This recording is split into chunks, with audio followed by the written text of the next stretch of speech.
Why is it not? So it's time to assess and work out what we're going to do next. Now, later this week we'll be releasing PoE 2 0.1.1.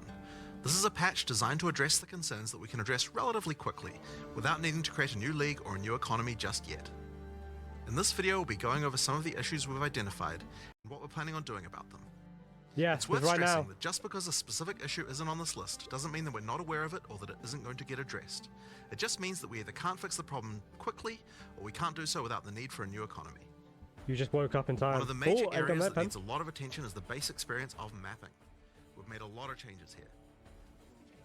First, in-game maps Mine's proceed off. to balance past the It's number off. of monsters, number of chests, It's the game. number of magical rare monsters, number of essences, strongboxes, and precursor artifacts. It's the video, I mean. You should generally find maps more rewarding than before.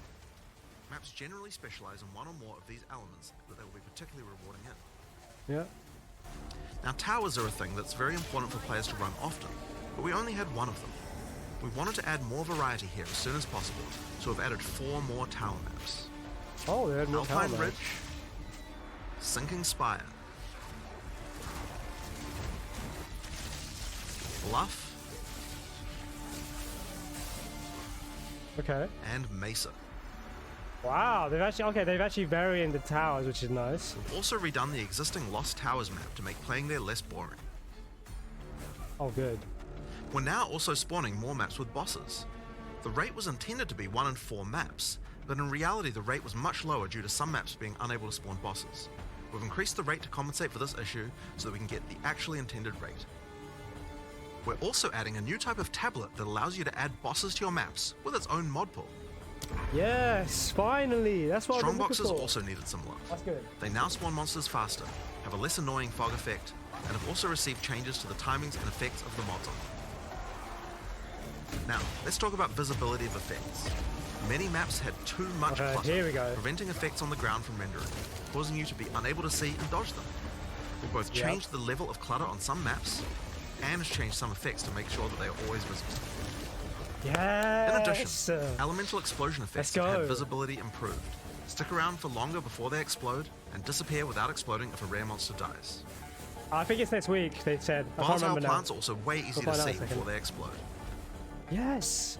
Now we've also increased the zoom level on the Atlas. Yep, alright, they Gonna fixed pass that. on various terrain collision issues in many maps. Yeah, say We've it this also week, yeah. improved the load They times told of you, opening yeah. the world Probably map Thursday, and Friday Atlas then. panel.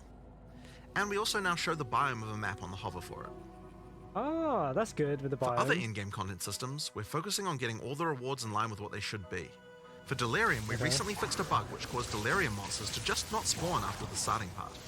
And we've also buffed the rate of simulacrums dropping by 20% to make it more in line with the rate of finding the expedition and ritual bosses. Thank fuck. So hard to get that. For Ritual, we've made omens now appear in the Ritual Tribute window 60% more often. Yes! Come on, For yeah. Expedition, we've improved the rarity from the shops. But we'll be wanting Actual to make some more crafting. substantial changes to the rewards for this league later on. Now, one of the major Actual concerns that we're crafting. often seeing is that Thank getting God. to play pinnacle content Wow. just takes too long, and that when you do finally get there, you only get one attempt and don't get a chance to learn the boss. True. In order to address these concerns, we're making the following changes. First, we're making the Citadel spawn closer to the center of the Atlas, and we've also added an effect so you can see them in the fog of war from further away. This makes them much easier to find.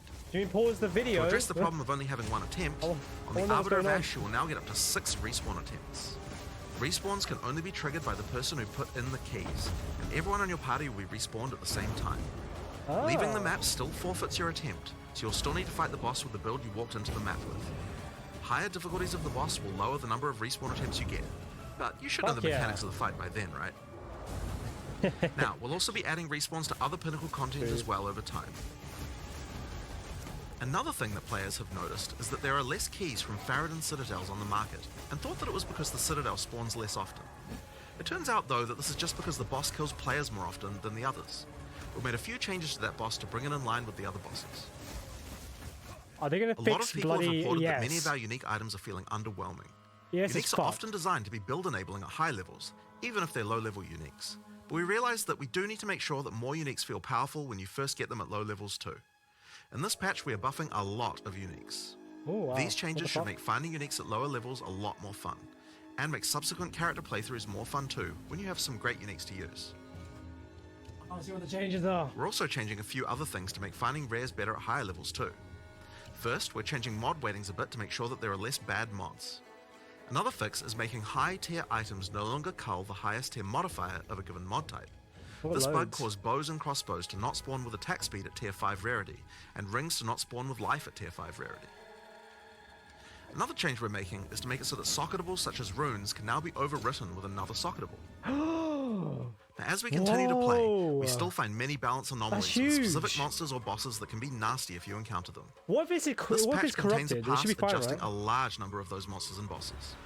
We'll save the full list for the patch notes, but there are a significant number of changes here that should address many cases where monsters or bosses felt too hard in certain circumstances. Here are a few examples to get a taste of what kind of changes you can expect. Oh, wait, what? The Silver Fist Commander roll now does a lot less damage. Oh. Plague Bearer's Detonate Dead can no longer be used from off-screen and has better telegraphing. Wow. Forsaken Miners throw less grenades, have improved visuals, and deal less damage. They threw less grenades, mate. And Lost Men Zealots can no longer meteor you from off-screen either. Oh yeah, those many other dudes. changes Those dudes just are like fuckers, those. man. The amount of times I've been One of the dead by big that issues shit. for players on consoles is that the web-based item filter system is currently not working. This means that they can't use item filters like the PC users can. For 0.1.1, we'll be enabling the same system that PoE 1 has, which allows you to subscribe to item filters on the website. For now, this will be done on the PoE 1 website to allow us to get this feature out as fast as possible. Later on, we'll improve the user experience of this and put it on the Path of Exile 2 website. That's fair. This patch also contains a bunch of other smaller changes and bug fixes that I'm sure you guys will appreciate, like buffing armor and scavenged plating, showing the number of uses left in your charms, as well as an effect when they trigger, Oh, good. The song of the exiles. fixing the music that Una was supposed to play in town, Wait, she was meant to play music? and plenty of other little fixes and improvements throughout the game.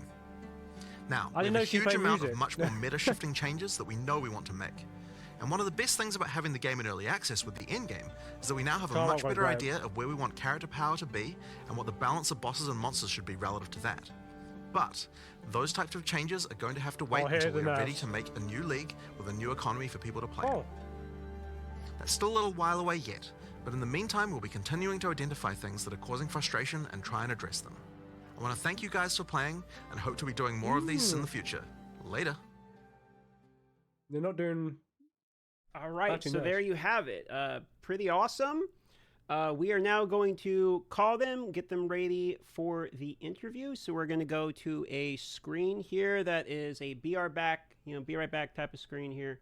You will hear no audio, and it will just be a blank screen for probably 5-10 minutes at the highest. And now we're going to do an interview about what we just saw. So give us one moment here.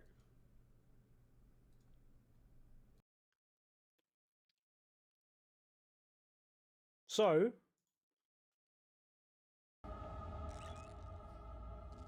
No nerfs, yeah. So they're gonna nerf it in the next league then.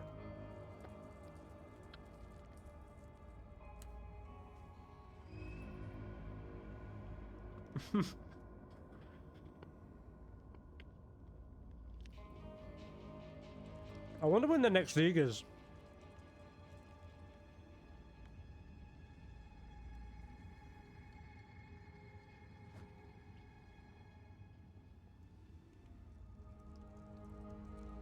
That's kind of good for me though, as well, because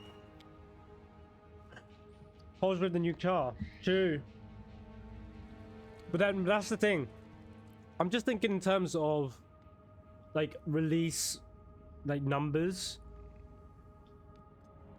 I'm guessing it's gonna be like 0.1.2. Like how many classes do we have? We have 6 right now, right?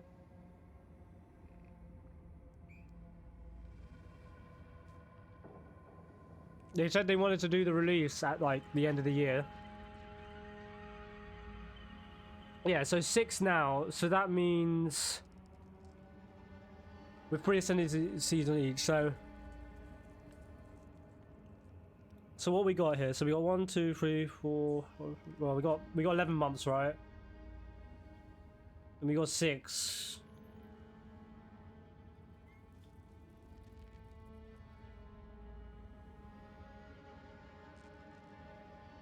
Oh, so was it? Oh, Huntress was almost ready. So that might be in the 1.1.2 release.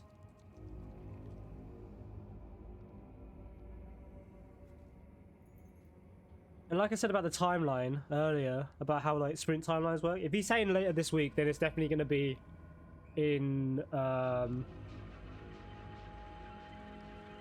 like Thursday, Friday. The problem with like releases is that they can introduce new bugs and shit. So usually you don't want to do them on a Friday, because then if there's anything wrong, you have to work on the weekend. So, having said that, it would probably be Thursday, like Wednesday, Thursday. Of audio now. Hello, everybody. So here we are. Let's just real quick, now that we have the audience here, I'm going to have Jonathan one more time say something real quick, just to make sure they can hear us well, and we'll get feedback from the chat. Hi, I'm Jonathan Rogers, Game Director on Path of Exile 2. Thanks, sir. Mark. What's up there? Hi, I'm Mark. Hello, this is me speaking, and I didn't want to say the same thing he said. It's fine, you can. All right, and then lovely co-host Gazi here. Lovely co-host. Mic check. 1 2 3. 1 2 3. Excellent. So with that being said, Gazi, why don't you take it away with the intros? Hi, welcome to Tavern Talk episode. We still have no idea what episode we're on, and we're going to keep up with that trend. We have with us my lovely co-host, Darth Microtransaction, and the lovely two individuals that is basically the OGs at this point. We got Mark and Jonathan from Path of Exile 2 Grinding Gear Games. How are you guys doing? Oh, doing great. I mean, like it's really good to get back into things again. We had a good break, like, and yeah, I don't know. It's just nice to be back and actually looking at the problems again. As much as it can be painful sometimes, but yeah, no, it's real good to get back into things. Yeah, disconnected for a little bit, not too long, but just a little bit, and now back, which is awesome. But no, it was a long burn last year, so it was good to get a little bit of a break over that Christmas. But yeah. Lots to address, lots to change. Excited.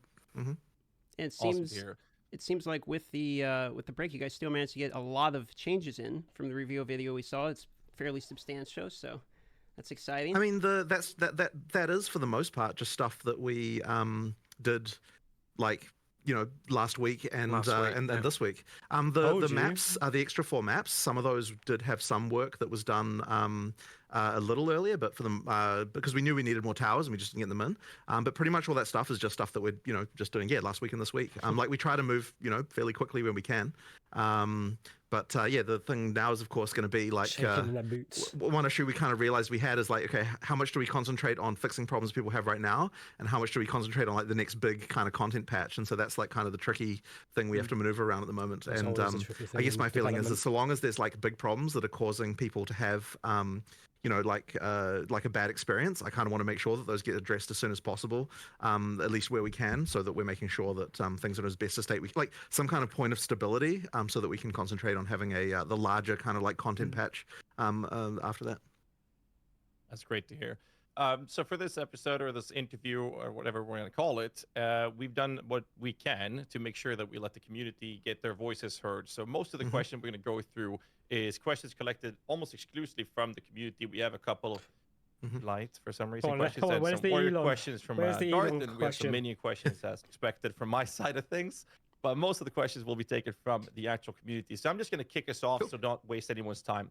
And we're going to start with a question saying, which of the changes that has been showcased was the team most excited to be able to announce?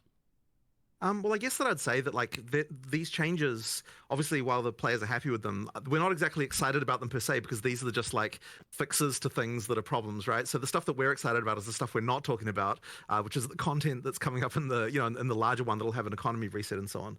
So there's obviously a lot of stuff there, but for this stuff, it's just like really like, okay, what can we do to make sure that people are having a good time?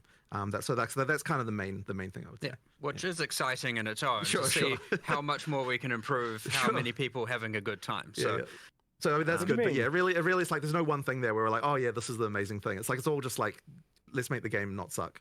That's kind of our main goal. They seem like they can.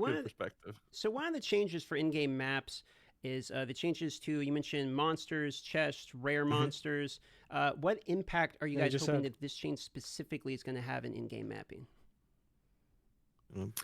Well, I want this. Well, there's a couple things. It is just a general probably 30% more kind of monsters, items, etc. from inherent maps. You get the thing where now the inherent map is higher value, and thus proportionately the league is less impactful, say Breach, which is obviously in its own universe of craziness right now. But the idea is the base map is more rewarding, and thus adding the extra content is less necessary for, say, map sustain. The other thing is it will interact with different rolled maps differently. So we tried to do this better before early access began, but again, it should be now certain maps and certain mods that increase the chests, the rarity of chests, the rarity of monsters will have different benefits. So that's kind of cool that I want people to learn that over time and see what's beneficial, what multiplies better, and then you combine those things where you have this map's better for number of monsters, whereas this map's worse for number of monsters because they're multipliers. So like a really small map versus a really large map, actually before they were relatively consistent. Now that large map might have twice as many monsters as that small map, but it has the same density of monsters. So you don't just have big open empty spaces of nothing. That's good. So obviously now the number of packs, if you multiply that up, it has a much grander effect on the big map than it does the small map. But the small map is obviously easier to clear, faster to clear. So say if you're optimizing for bossing, you're probably going to try and have be applying more bosses to small maps using the new tablet. Or if you're doing leagues that, more like Breach, you might want smaller maps that way because you're focusing on just farming breaches as opposed to, say, Delirium or, say, Expedition favors. It doesn't really care if the map is large or small. So, having those different kind of axes is really interesting. Where you are thinking about that as you go. Now, people have to learn that, and that's cool. I actually want people to learn that and kind of post all their details on, like, this map's really good and this map isn't. And we've accounted for layouts, how fast they are to clear, all of that stuff. So certain maps that were more tedious to clear now have pretty drastic advantages on at least one or two different axes. So they might have a higher number of minimum monsters, rare monsters, higher spawn rate of rare monsters, magic monsters, rare chests, who knows. And there was a lot of that balance that you couldn't really do until you actually had experience playing them, right? Because it's hard to tell when you're just in development and you're not on a real character, like, is this map actually fun or not, right? And the end game is we've got the least amount of testing, so it really did require, like, okay, some actual proper play and be like, okay, is this map, to really answer the question of is this map good or not? So now when we see that, then we can be like, okay, we need to make this change or that change in order to sort it out. So there's just been a lot of just like sanding off all the rough edges the in-game had by virtue of the fact that it just really wasn't as tested as what the campaign was. Go on. That all being said, I'd say one thing it has introduced is it has added more bad luck or mistake protection to some degree, because if you would like fully juice a really small bad map, that minimum of bad is now much higher. And so, like, you all of a sudden now have invested all this wealth into this bad map. You've run it, and you're like, I didn't get anything back from it. So the minimum is certainly now much better, which should hopefully protect a lot of people who are falling out of map sustain. Whereas, like, a lot of the good players who are a bit more observant, a bit more familiar with PoE 1 were just, like, happily sustaining maps. And so, yeah, you had these two ends of spectrum, and hopefully we've raised the minimum now with these changes. So two follow-up questions. Since this was a question for later, but since we're talking about bad maps in particular, something you mentioned here, what is your guys' opinion on the current state of maps in the game? Not so much from a monster point of view, but of a layout of maps. So there are some maps people don't like as much. There are ones people really do like as much. Is your opinion that you need maps, for instance, like Mire, Augury, Vow Factory? These are some of the least favorable maps. Do you think you need maps like this in the game in order to more appreciate the more common ones people enjoy? Or what's your stance currently on the map amount of variety that are in the game, put it that way? I guess ideally, there have been a few adjustments to things like that. Probably not, like, we're not necessarily going to take every map people find annoying and change it, like, so that people don't in that way. But certainly there should be balance changes to make it so that they feel at least worthwhile, even if they do have some more annoying layout or something like that.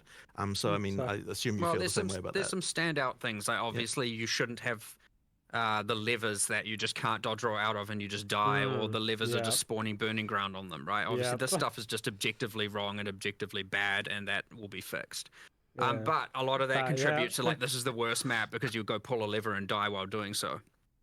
And then there's the ones that, yes, are just, like, inherently worse layouts, especially for certain builds.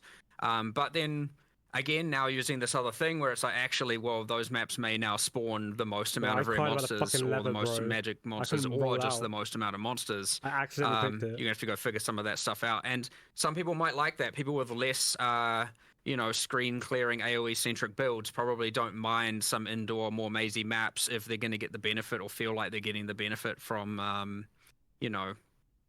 more rare monsters. They've got, I don't know, more single target or a more concentrated DPS or whatever. They don't feel so bad now for running that as opposed to just running the sand spit where you can just like nuke entire screens every 2 seconds. The bad case of this though is definitely the tower map, because it was it's like you mandatorily have to run that map, and so having that be not great is like not a good situation. So hopefully we've addressed that one. Like that was really urgent to address, because it's like because it's mandatory, right? You can't just skip it. So that one had to be sorted. Yeah, turns out it's maybe not a good thing where you have to approach a room full of monsters that you don't know what they are and they're super dangerous and you can't see them and it's a narrow bottleneck and you have to run in and just die.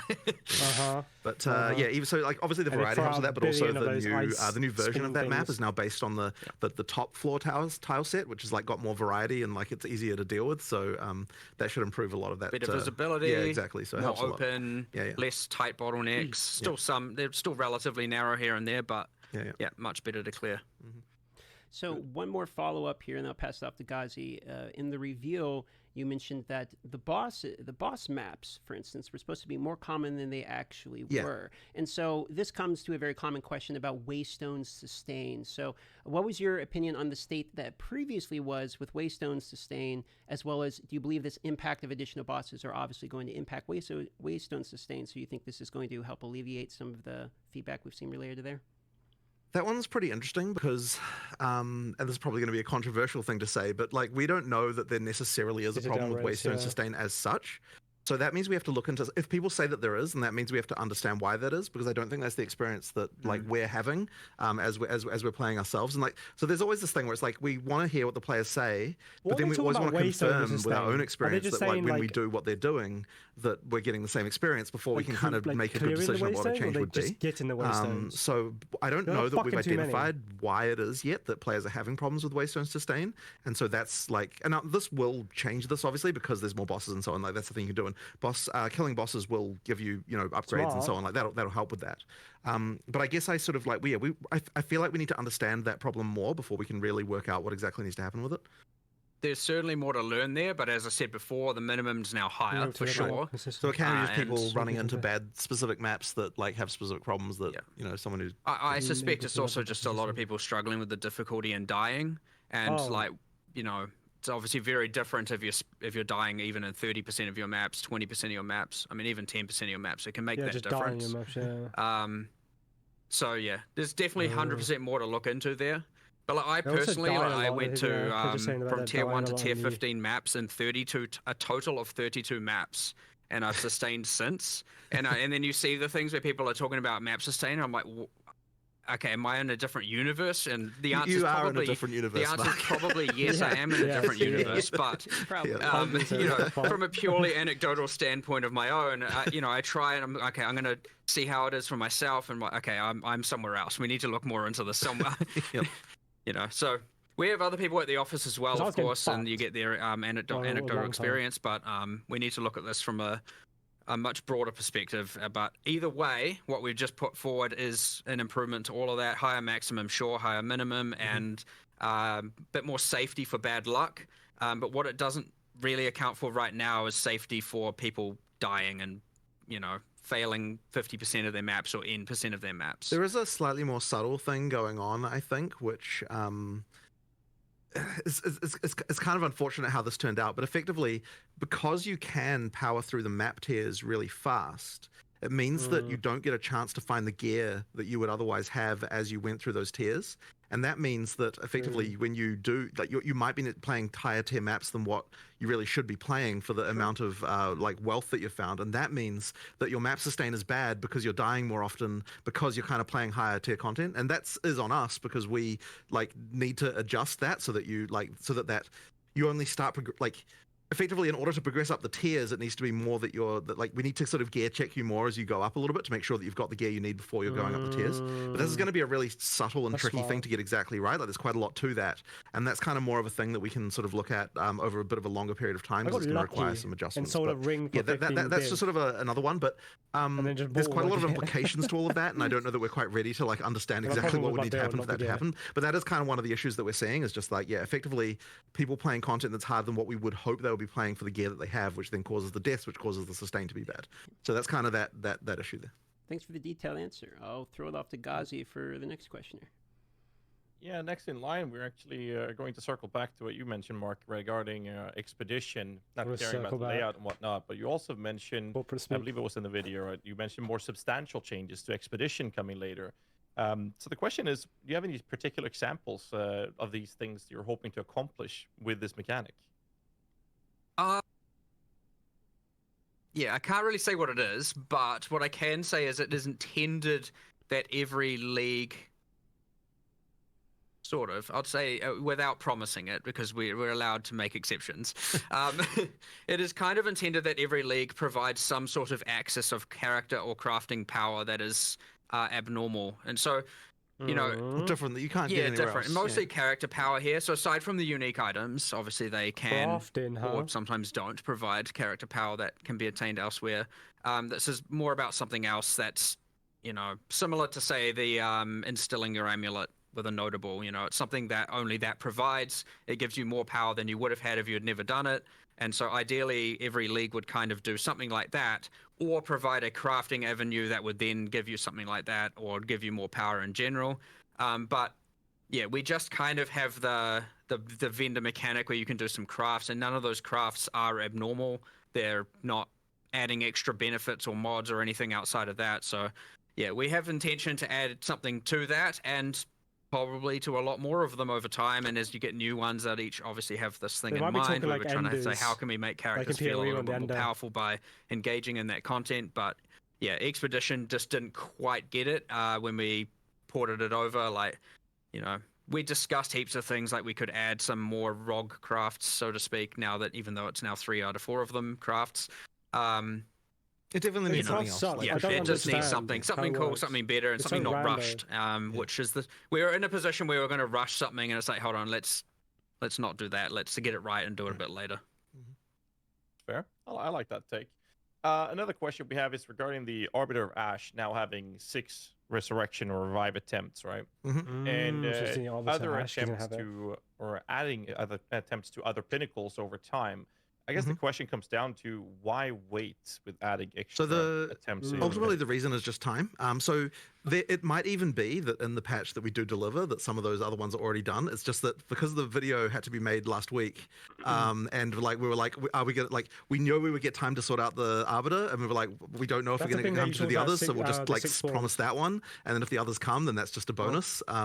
But yeah, effectively, there's like a little bit of trickiness around each one to like just work out all the states of everything. Like, I mean, if you're looking at like just as a random example, and this isn't obviously that big of a deal, but it's just, you know, someone has to do it, is like for the breach one, for example, we have to decide like, okay, so we can't really let you have the economy, like you can't reset the whole map, because then you'd get the drops from the breach a second time. So then it's like, okay, we have to make sure we put a checkpoint in the thing, and that means we have to like do someone has to go write some code to like make the breach thing work correctly for checkpoints, and you know, it's just like random stuff like that, just little details that just mean that like it'll take a little bit longer to do those other ones. But I mean, we're not talking a really long time, right? We're just like, someone will get to it in the next couple of weeks. It's just, you know, I'd say King in the Mist will almost certainly be done, because it's an isolated boss fight in a room with nothing else going on. But for the logbook and for the breach one, you have to have some manual intervention, and we have to really make sure that there's none of that, like, you know, respawn at checkpoint at this exact point in time, and all of a sudden you get the loot again kind of thing going on, because that obviously can be quite destructive. So yeah, it's literally just a time thing. We'll, as I said, we'll do it in the next couple of weeks, just as we, you know, get these things going. Yeah. Awesome. Speaking of Arbiter, a couple questions related to Citadels here, just some fast ones. Are Copper Citadels really the same spawn rate as all the others? That's what happened? I mean, we generated a bunch of Atlas state and checked that they were equivalent. I mean, I don't know what to so we really were not intending to make a Monopoly game, McDonald's Monopoly game style thing here. It really was intended to be equal. So yeah, as far as we could tell, it was just the just that the boss had that exploding minion thing that like was the damage just busted on that? Nah, well, maybe, but the all of his little attached zombies, like during the phase 1 of the fight, they, when he summons the sandstorm and you get protected and you have the zombies coming at you, they blow up after they die.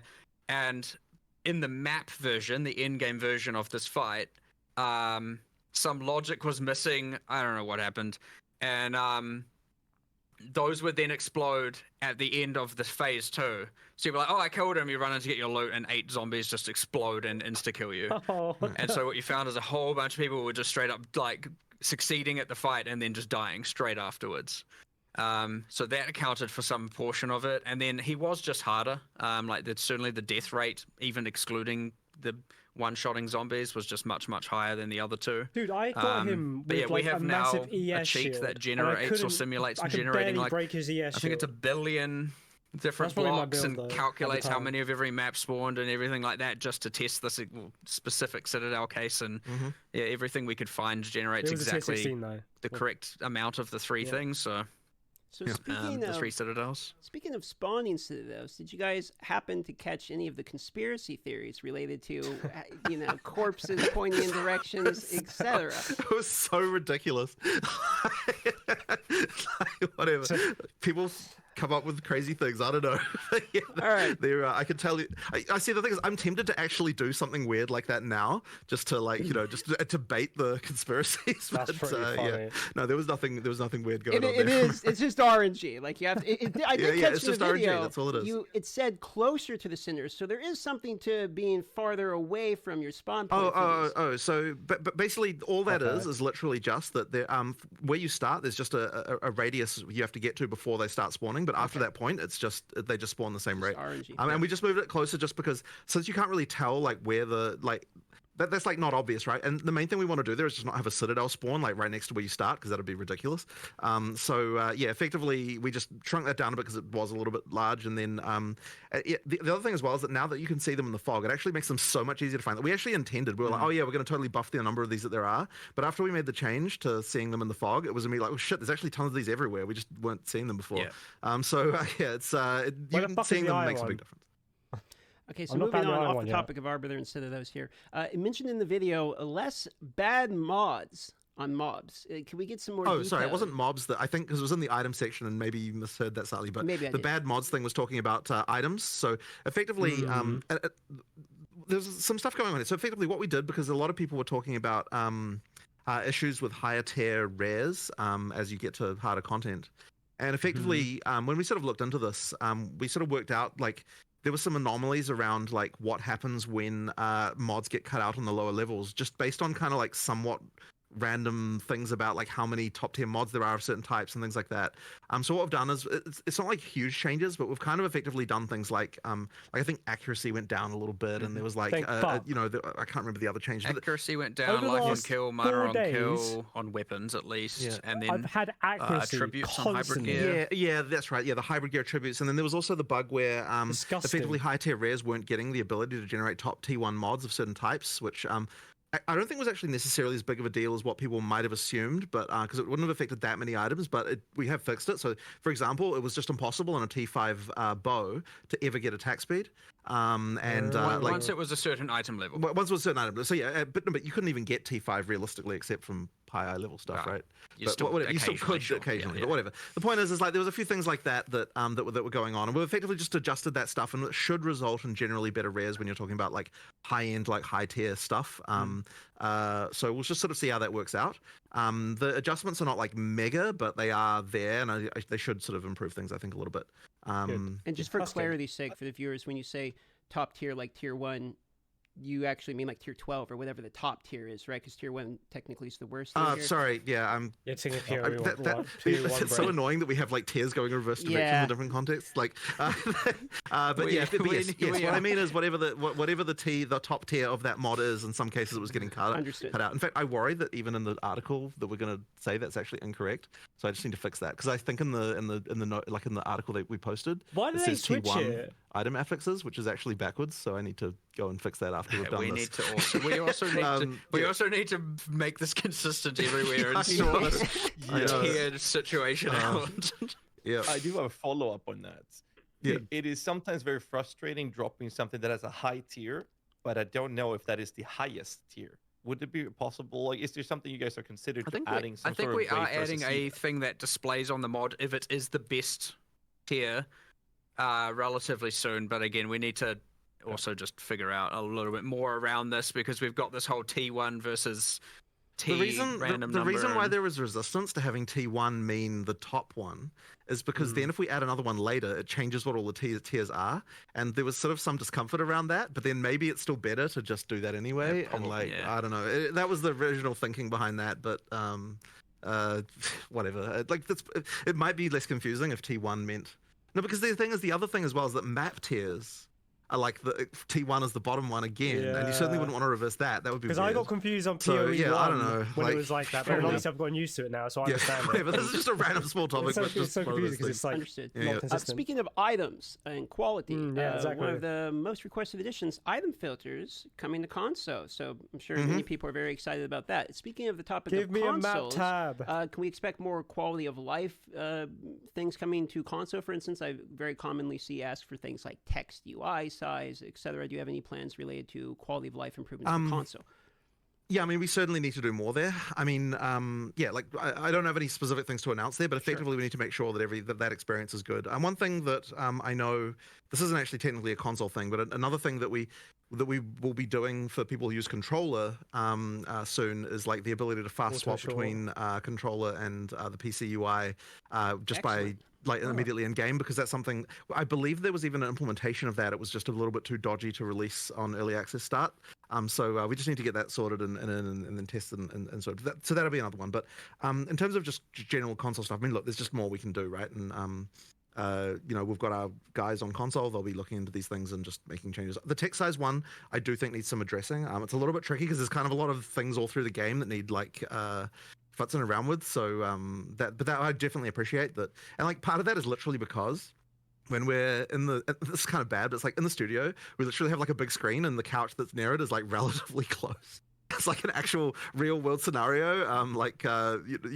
People often sit a bit further away, and we probably should have been thinking about that. Yeah. Things like that just need some addressing for sure. Fair enough. All right.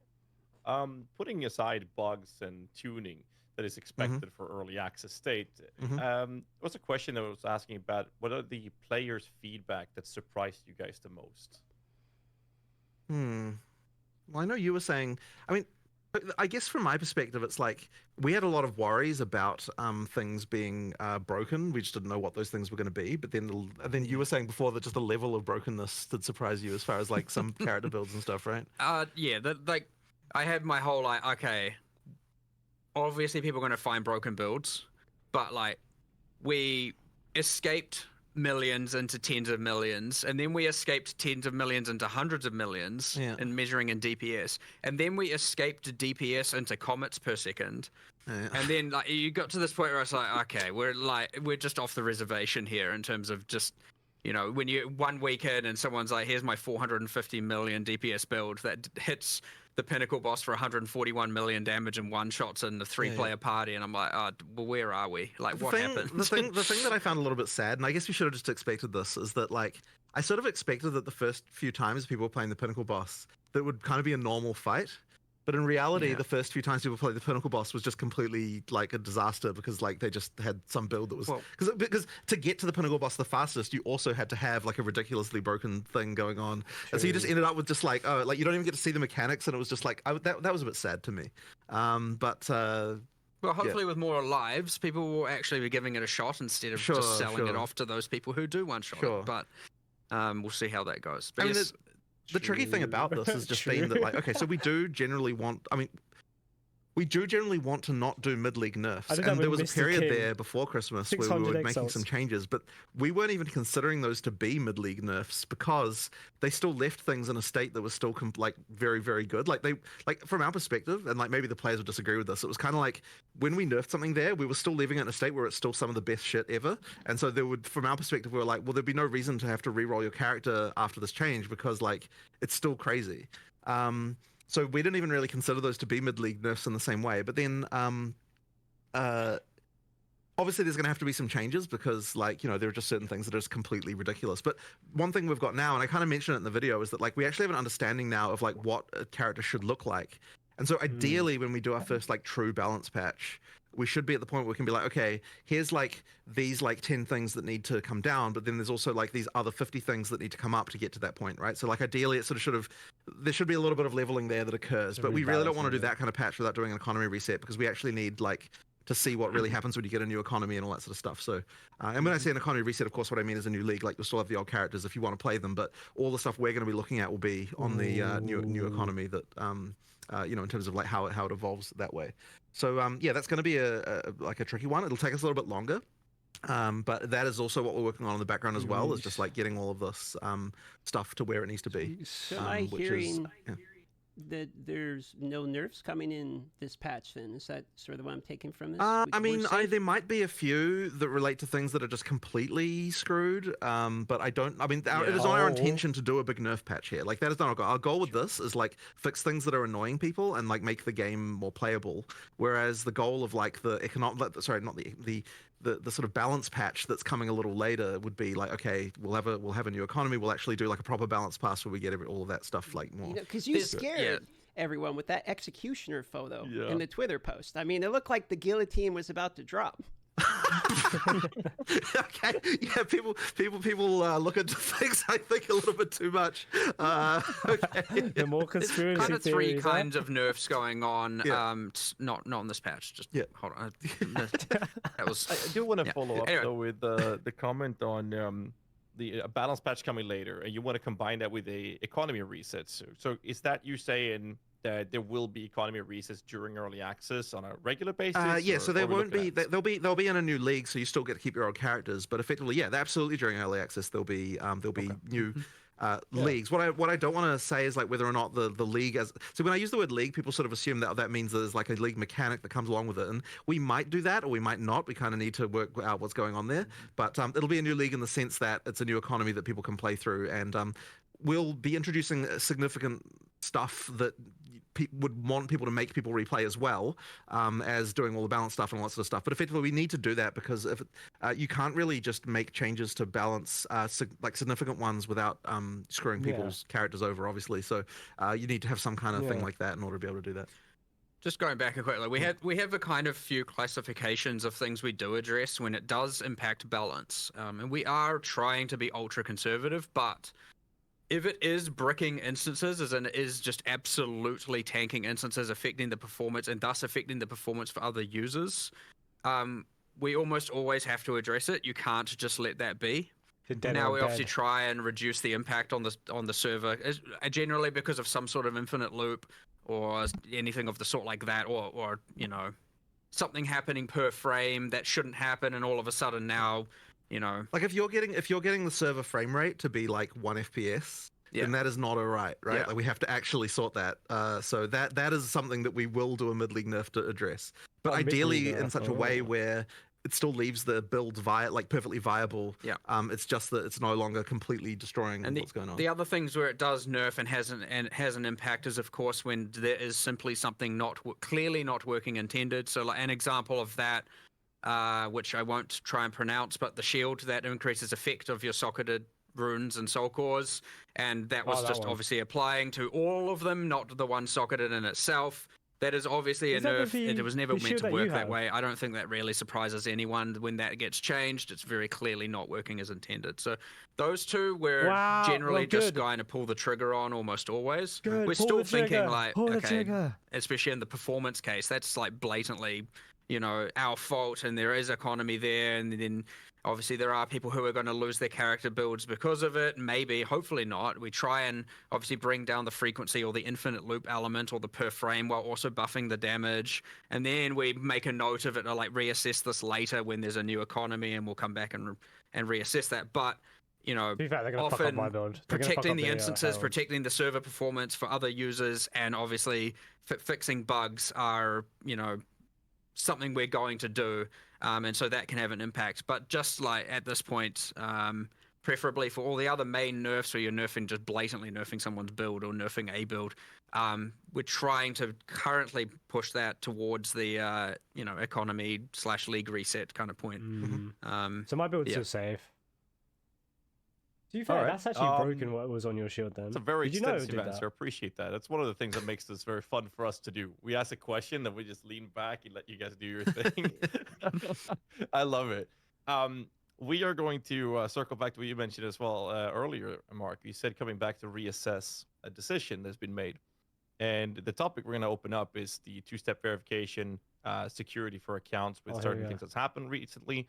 So the real question that we come down to with everything that's going down is, I guess the first one is, was there a data breach at GGG? And following that up with, are you going to reassess the decision of two-step verification? All right. So this is unfortunately really sucks, and I was really hoping we'd get a post about this before we did this interview, but unfortunately we haven't quite finished assessing yet. So there has been a situation where someone got access to an admin account on our website, and we now understand how that happened. And we also understand, we don't fully understand the scope of everything that occurred here, but we're sort of in the process of like looking at logs and so on. And there was a few really shitty things that occurred here that I'm very unhappy about. So the first one, just to say this, is that the thing that happened here was actually kind of the same thing that happened a while ago when through a Steam, effectively a Steam account was compromised through Steam support. So effectively what happened is one of our administrator accounts had a Steam account associated with it, and this was a Steam account that the person who had it attached didn't really kind of know. I mean, obviously they could have checked, but like they didn't really consider the fact that this was like this old Steam account that they don't even use anymore was attached to their admin account. And so effectively what happened was that got compromised through Steam support. So I don't know like all the details exactly what happens there, but effectively what happens is that like they are able to somehow provide like details that they managed to find on someone, like the last 4 digits of their credit card information or whatever, that they get through some other kind of means, and then they provide enough information to Steam support where they're able to get Steam to change the credentials on the account, which happened without us noticing, because once again this was an account that this person doesn't log into, so there was no they didn't realize that this has occurred. And then another thing. This was compounded by the fact, and this one was really, really crap, that whenever a customer support person makes a change to an account, they there's like an audit log, right, of like all the actions, like the events that they've done. And this effectively means that like when we investigate like, hey, what's happening with this account that got compromised, like we obviously look at the events and see like, hey, was there anything, like what happened here, right? Did someone change a password? Was something going on with that? And there was actually a bug where the event for setting a new password on an account was incorrectly in the back end labeled as a note rather than like an audit event. And what that meant was that notes are things that like customer service can add to people's accounts, and they can edit them and delete them. And so the password change thing being a note could be deleted by a customer service person accidentally, rather than being rather than being permanently there in a way that no one could change. Basically it wasn't set up correctly. And so that effectively meant that what was happening is the person who managed to get an account, they were compromising the accounts by setting a random password, then deleting the note afterwards to say that had happened. And so when we would look at accounts, we just wouldn't see this, and so it was like really not obvious to us that what was going on there. So I don't have like full information yet about exactly the extent of everything that happened, but what I can tell you is that 66 notes were deleted. So that would imply that 66 accounts were compromised. Now, it does extend slightly back further than what our log history is. So I think there's like, so we only keep logs for 30 days. And that's like a whole, privacy rules around that stuff means that that's your log retention. Now, there were 5 days before that where the account was compromised, but this is all pre-launch of PoE 2. So effectively, there were the 5 days back in November when we don't have logs for, and then after that point, there were 66 accounts that were that had notes deleted. Now, the reason why I am using that phraseology here is because the things were deleted from the frickin' event stream, like, we literally don't know what happened here. Like, the only thing I've got to go by is the web server logs, which don't actually record, like, you know, all the data that's sent in a web request. It's just like the address of the page they went to, right? So effectively we can see like basic information, but because the thing itself that they were doing involved deleting the frickin' records of the fact that they were doing it, meant that, like, you know, yes, it's unfortunately very difficult for us to track down full information about this. Now, we are going to be posting a post with like all the information that we can possibly gather, that we're sort of still gathering. And we were obviously initially very afraid that there'd been some kind of larger data breach here, where like they would somehow had access to our servers or something like that was going on. Like, because we had no idea initially, right? So we're kind of like, oh shit, you know, what the hell's going on here? But now that we've understood that the vector was via a Steam account like that, it kind of means that, like, effectively what they had access to was the same stuff that customer service had access to, and all of that stuff is logged except this one thing that was not like logged due to this other thing. And then since then we've also added a bunch of extra security stuff that honestly should have already been in place around this to sort this out. So all of that is to say that like, yeah, we totally fucked up here with like security stuff on this account. Like, we're certainly not going to have any Steam accounts linked to, like, we're going to audit, make sure that there's no Steam accounts linked to any customer service admin accounts any longer. Like, that certainly needs to not happen if there's going to be this kind of attack vector. As well as we've added a few other measures that, you know, to just make sure that this sort of shit doesn't happen again. So yeah, all of that really, really sucks. And especially because, like, as I said, just due to the fact that the stuff about it is deleted, we can't, like, easily find out what even frickin' happened. So there's going to be more investigation and working out what's happening here. But yeah, that seems to be what occurred. So just quickly, for the people that are going to give it like a quick recap, this was a social engineering breach. This was not like a server-side data breach of an admin account. And this is a one-off, one account. It's now a closed case scenario. The viewers do not have to do anything on their side to worry about their information. So the moment that we realized that something had gone wrong, we just immediately reset all the passwords on all the admin accounts and deleted all the sessions just to make sure that everything was that everything was kosher. So from that moment on, there was no more like accounts getting compromised or anything like that. Sure. And then now it's just been a matter of us like doing a bunch of log analysis, and it's actually quite like. Because the only way we've got it is the web logs, and it's taking a while just to process all the stuff, and there's obviously a lot of human investigation. So like, we just haven't yet been able to prepare a full report about it, but we are going to be posting one hopefully in the next day or two that has all of the stuff about that. But yeah, that was just really, really crappy. So then going back to the actual question about two-factor authentication, I mean, in this particular case, it wouldn't have actually helped because it was compromised through our frickin' support interface, right? Except for that, probably it would have helped in the sense that if we had added like, if there was two-factor auth, presumably the bug about where it didn't get logged when someone changed it wouldn't have applied to that, because, you know, it's a new thing that they wouldn't have had the same bug for. So I suppose it would have helped in that sense. But yeah, like, that's the thing with that. So then talking about two-factor auth. So first of all, I'm like completely not against two-factor auth in any regard. The only issue with it is that it's easy to implement two-factor auth. What is hard to implement is all the policy around how to recover when people inevitably lose their second factor. And so that's the kind of tricky part to actually deal with. And so like, it's kind of one of those things where, like, yeah, we will do it, but like, we're just not quite prepared yet to be able to do it with all the customer support stuff we would have to do. And like, and it's kind of one of those annoyingly deep holes of like, okay, so like, someone loses their password, what do you do to verify it?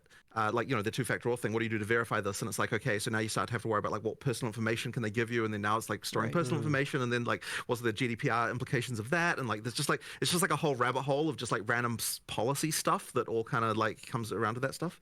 So yeah, effectively, what I will tell you is that we're immediately going to add two-factor auth to all of our support accounts. So you can bet on that. And that is not a problem. That is not a problem for us to do there, because the policy around that is like, well, you just like walk in person to the frickin' you know, guy. If you lose it, then you can you can physically deal with that, right? So that one is how we sort it out. But as I said, we will get to it, and it is a serious thing. We definitely want to have this. It's just a question of just getting it done, really, like all the policy stuff around it and all of the like. Yeah, just as I said, it's all support nightmare around how to deal with it. Well, I appreciate the extremely vocal transparency about what's going on. I'm sure lots of people here watching appreciate that as well, and we won't grill you about it or anything, so appreciate that information. We'll move on here to a little bit more fun topic, which is upcoming content for the game. So No. we've been asked, one of the most common questions we've had here is things like roadmap for cadence of releases. You know, you guys originally stated 6 to 12 months for full release, which begs you know the question, how many leagues between? There's 6 classes, so if it's 6 months, it's 1 class a month. You know where I'm going with this. So, you know, can we expect any information in terms of the cadence of releases, upcoming things like weapons classes, skill gems, etc.? Right. So the cadence we want to hit is sort of something similar to the kind of league cadence that we've done before for PoE 1. So like that's like I think that it works. Things work the best when you've kind of got like like releases that are fairly large that like have a significant amount of stuff in them to actually bring people back and play and so on. So you can kind of expect a similar thing like that. For the actual like what is going to be in each release, obviously I'm not going to talk about that because we'll save that for the live stream and all that sort of stuff. But effectively, yeah, I mean like that's kind of what you can expect.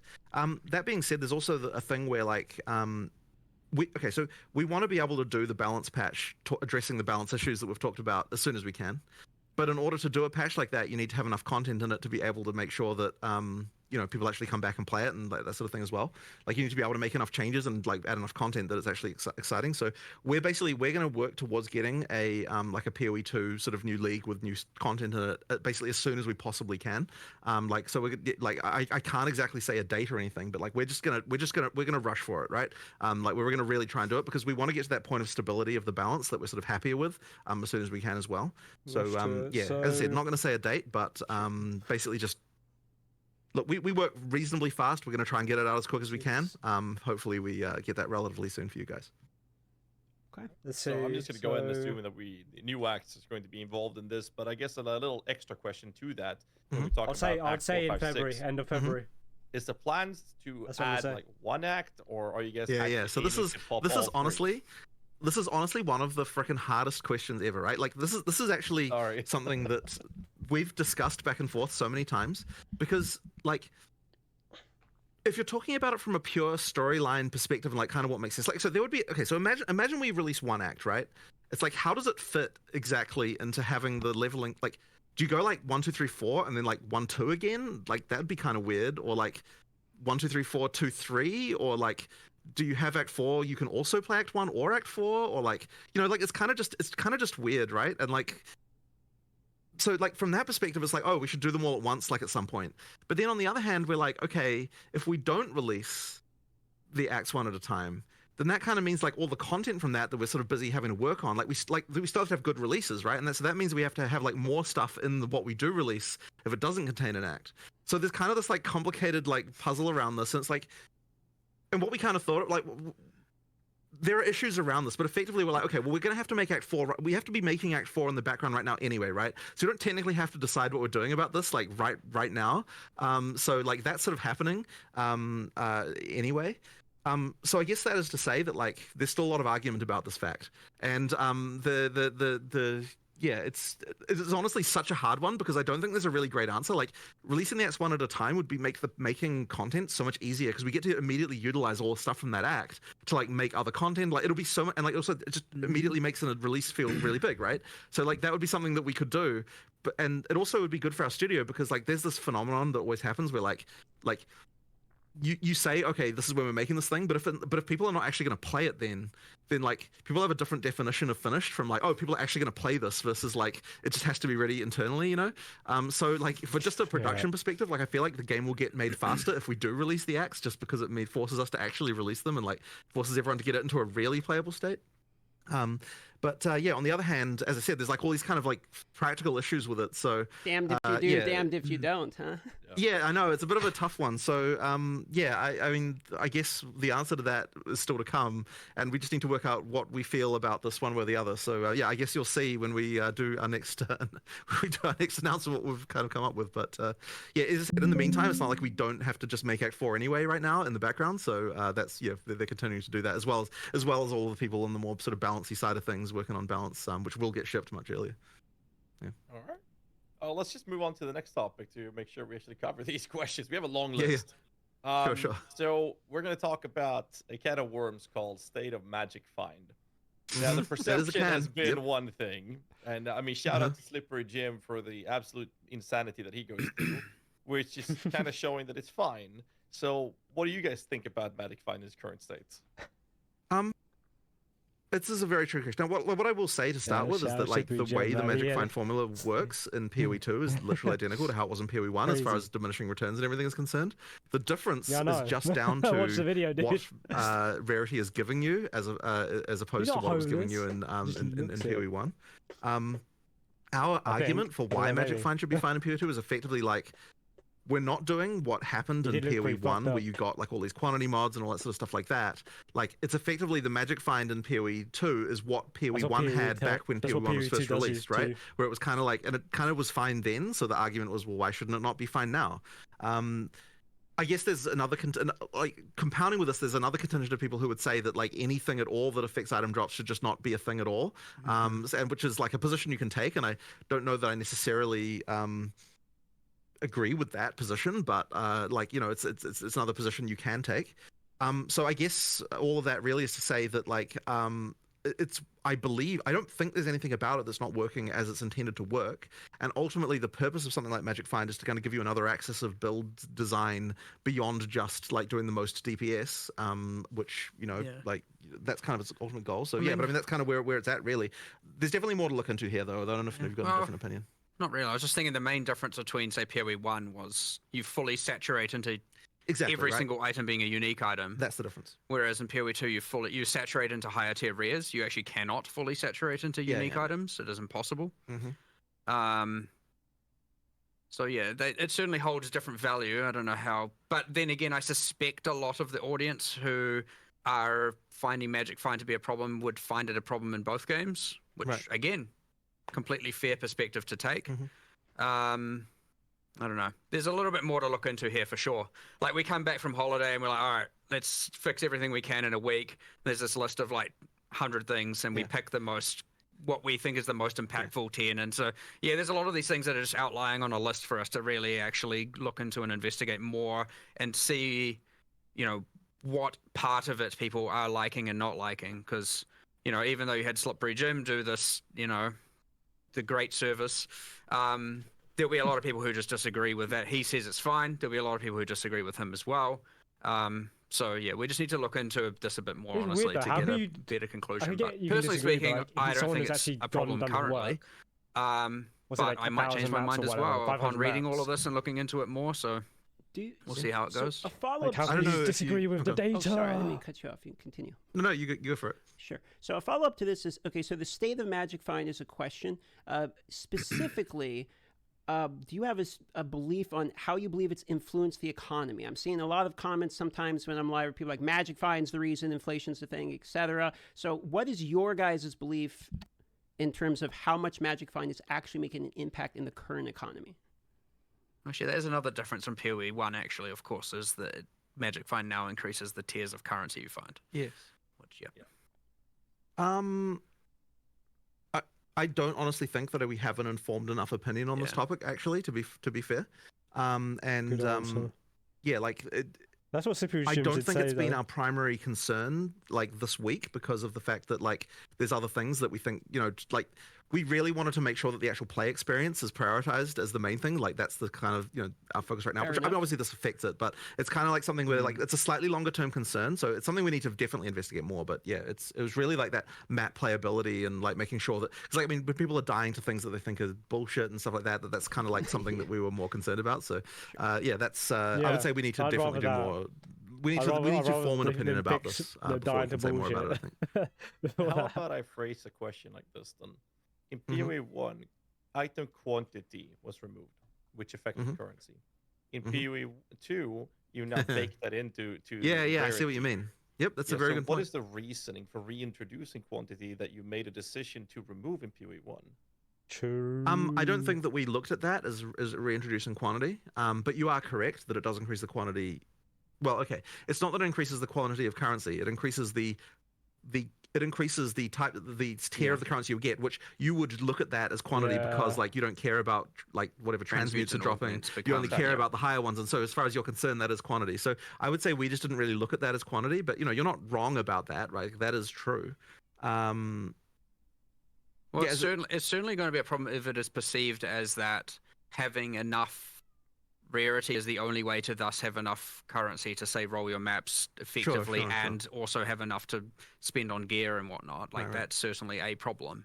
In which case some adjustments probably likely do need to be made. But again, we're just speculating now. We need to look into this a heck of a lot Literally, more I in have to order to kill get an the essence actual thing. Like, I drop informed down decision bells there. and I smack it and make That's sure I kill fair. it as I quickly do as have possible. one last follow-up on it, and it's a discussion we had Hope they talk about that in 4 this, or 5 actually. years ago with Chris Wilson. With just and essences in general. The topic was actually about currency drop as well, and the comment was that Why is there the a hot numbers tub were in the fine on background? Why GGG's is that- side. The numbers what looked the hell's fine. the It is background? accurate. You are dropping more currency than ever, but the numbers didn't matter when the perception in the community is the direct opposite. So how do you think about tackling that specific conversation when the perception is completely opposite to what's seemingly the reality of things, right? So are you saying that the community perception is that currency doesn't drop enough? It's the perception is that rarity is a mandatory stat. Oh, sure. because of the No, yeah, well, pseudo-quantity. absolutely, right? Like, look, if the community feels that way, we should absolutely look into it and do more about it, right? Like, but bear in mind that, yeah, I sort of often say, like when the community has a problem, this is an invitation for us to understand the problem and then for us to address it in the way we want to address it. And that way isn't necessarily exactly what the community is saying, but it's just effectively like, I do want to keep doing things until the community is no longer unhappy about it. But that may not necessarily look exactly like in the form that they're expecting, if you know what I mean. So yeah, we have to look more into this. That's absolutely the case, right? And we can tell that because of the fact that people are unhappy. So yeah, we will look into more into it. So, speaking of unhappy, we're going to get into state of melee / maces is the next portion of the questions here. So, let's talk about warrior and maces. What are your guys' feelings currently on the state of maces? How do you want mace skills in particular to function in Path of Exile 2? Obviously, they're very long cast times. Movement of mobs can be very quick. You can get stunned, interrupted. On the tree as well, there's many nodes that literally reduce like attack speed in order to gain other things. So more or less, warriors in a position where a lot of the people feel like it's clunky, too slow for the current in-game play loop, or warrior feels like maybe the first class designed when the vision of PoE 2 was fairly slow. So what is your guys' response as to the state of mace skills, and where would you like to take it? Well, a first question I would have for you is, do you think it's a problem during campaign or only in endgame? I would say it is more specifically a problem in an exponential ramping as you continue the game until you hit a point where there's pinnacle bosses, and then you can kind of one-shot pinnacle bosses with some of the setups currently. So there's a mid portion of the middle to later in-game in which it feels like a problem, specifically because you have things like volatiles that actually track you, and if you stay in position, you're heavily punished. So it seems counterintuitive to the design of some of the mobs. You can watch your I do think that there is a problem in game here.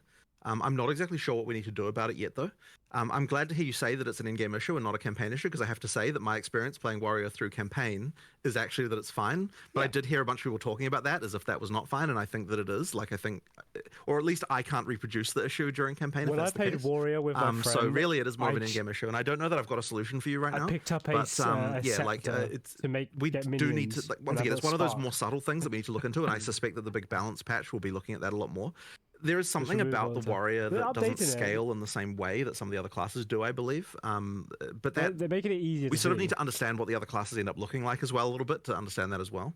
But I guess yeah, I I don't don't know know if you've got any more different opinions about that. Well, I mean, the attack speed is a big part of it, right? You obviously have that is a multiplicative axis that every other cast speed or attack speed is a multiplicative axis every other, or I guess comet trigger speed that every other class is getting, and the warrior has a deficiency in that. And even if you were to get it, yes, obviously there's the fixed attack times which don't scale.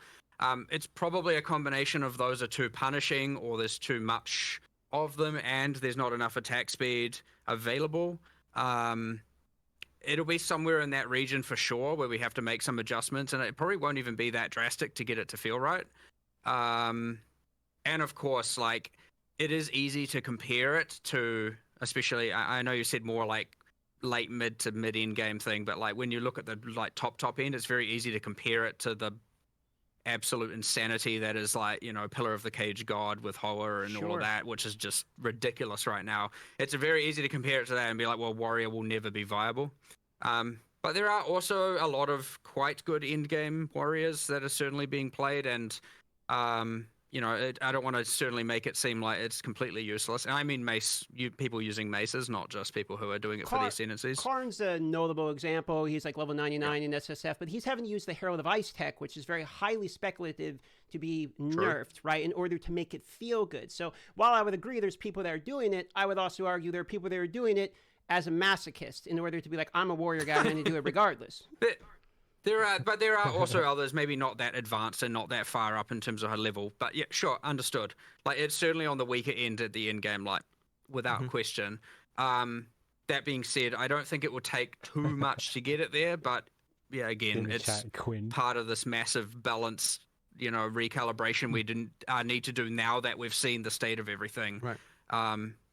Warrior or mace skills are certainly on the ones where you're going to do a lot more bringing up than you're going to do bringing down. You know, aside from things like you know the Hammer of the Gods, just in one shot with bleed and then the boss is dead and you don't do anything, right? You get those anomalies out there where it's like, yeah, they're going to die in one shot no matter what. You know, things like that aren't going to be buffed necessarily, but fair enough. There is more to buff in the mace spectrum than there is in most of the other things, I'd say, yes. So that answers the offensive spectrum for the warrior. Now let's talk about the defensive. And one of the things in the reveal video was armor, for instance, is getting fixed and or buffed, I should say. We'll talk about that in a moment. I wouldn't. One of the reasons we didn't dwell on that too much is because I wouldn't want people to think that that's more of a change than it is. Like, we are doing a bit of a buff to armor, but it's not like the hugest deal. I think there is more we have to do. Like, there's more complicated stuff we have to do with armor, I think, to make it more interesting. But there's a lot of arguments about this. One, because it is like, yeah, I'll just say that. There's a lot of arguments about like how exactly this should be addressed.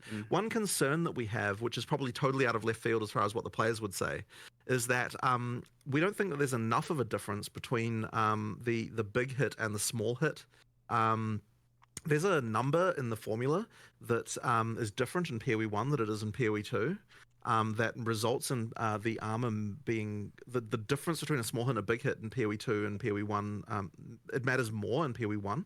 But in addition to that, so we actually think that PoE 2 might be wrong in this regard and we need to change it. But in addition to that, there's also a thing that's happened where like white monsters can hit harder in PoE 1 and PoE 2 than they did in PoE 1, and that means that the thing that armor is supposed to like, because like part of the intention with armor is it's like, okay, like when you're talking about like big boss hits, like it has less of an effect than what it would have off like a bunch of small hits, but sometimes the small hits from a white mob are not even that different from what a boss hits you with, and so this is actually meaning that the sort of the idea of armor being based on the damage hit is kind of got like a few issues that we have to deal with. So I don't know if you've got any more thoughts on this particular topic, but it is like something that we have to sort of worry about a little bit. Yeah.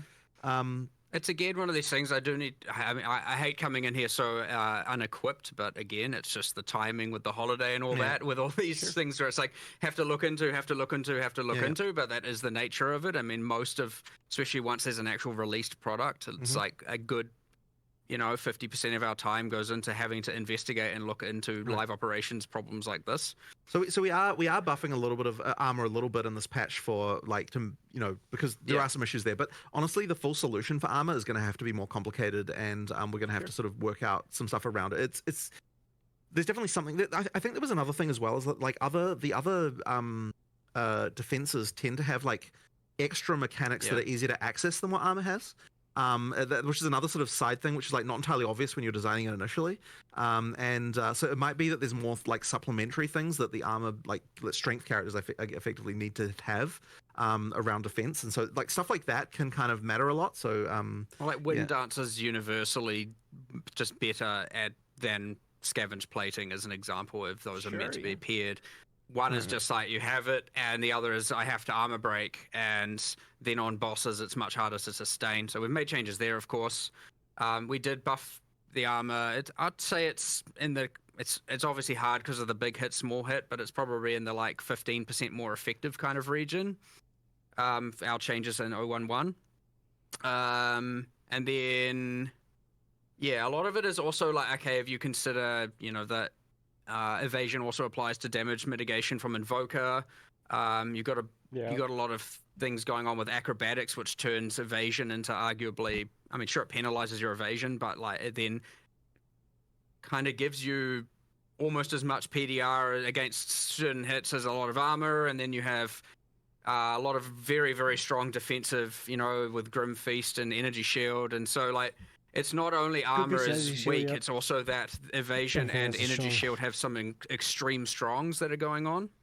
So Not would- to say, you know, That's these a are true all going to though. be nerfed. I'm just saying there's some there's some meeting in the middle that we need to do for sure. So to give you a feeling from, like, I played Warrior 91st. That was the first thing I did, and I would enjoy Warrior as an archetype the most. Would you say it's a fair statement to say the Warrior and mace skills and, you know, sort of that side of the tree in particular is in a state where it has the worst of all of them? So it has the worst of the defenses and armor. It has the worst effective HP in terms of life, and it has basically the worst offensive capabilities as well. So you could see why I'm feedbacking so hard in relation to this archetype. Yeah, Man, exactly. that's a point, brutal Josh. savaging, but I suppose I can't necessarily disagree with any of those with any of those assessments. Fair enough. We can move on to the next topic then, unless you have Yeah. other statements on it. What do they have? You have shields. Yeah. I mean, you are right that it effectively falls in that way. Yeah. Let's just sure. Yep.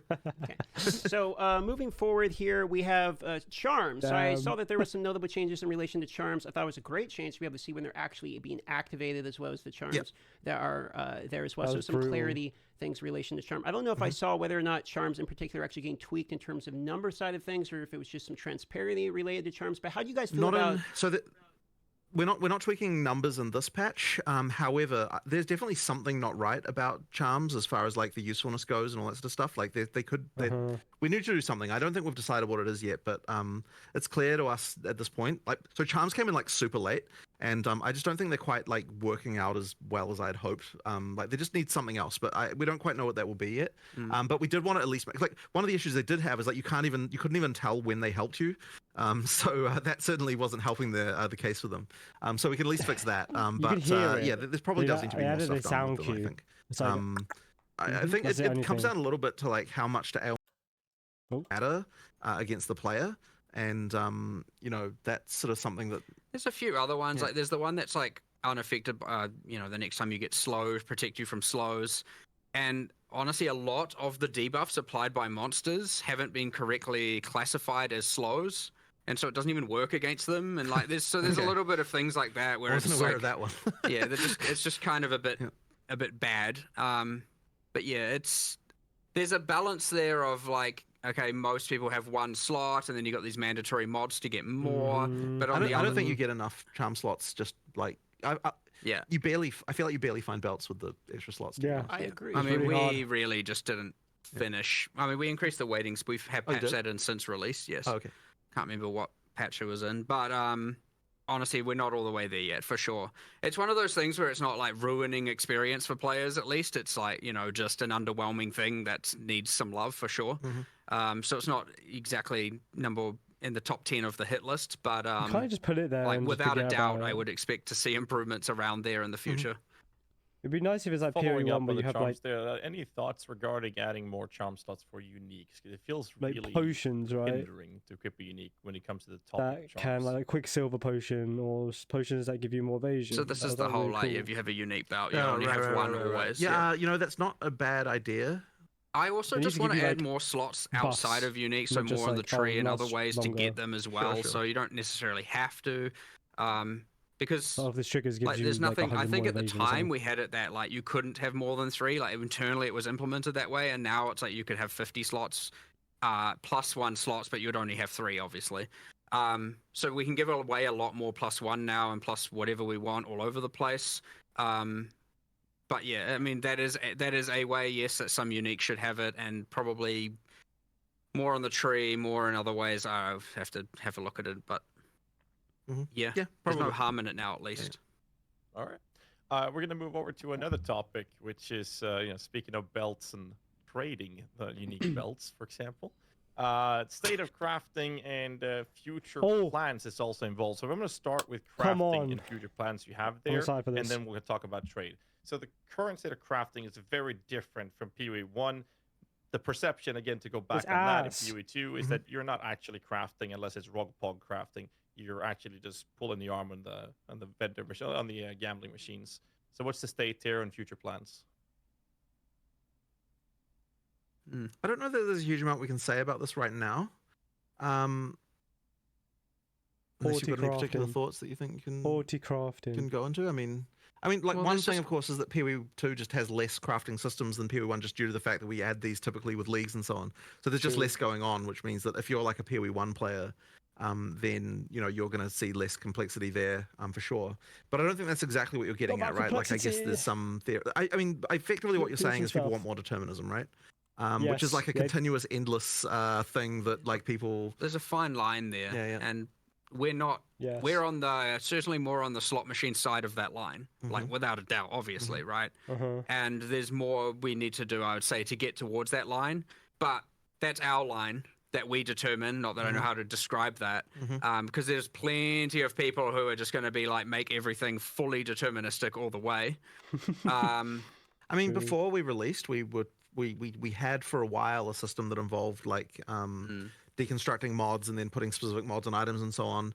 And like, we just kind of like, no one, like, with a system like that, we were never able to get it to the point where both people who played the game were happy and like we could be happy as far as like what it would let you do.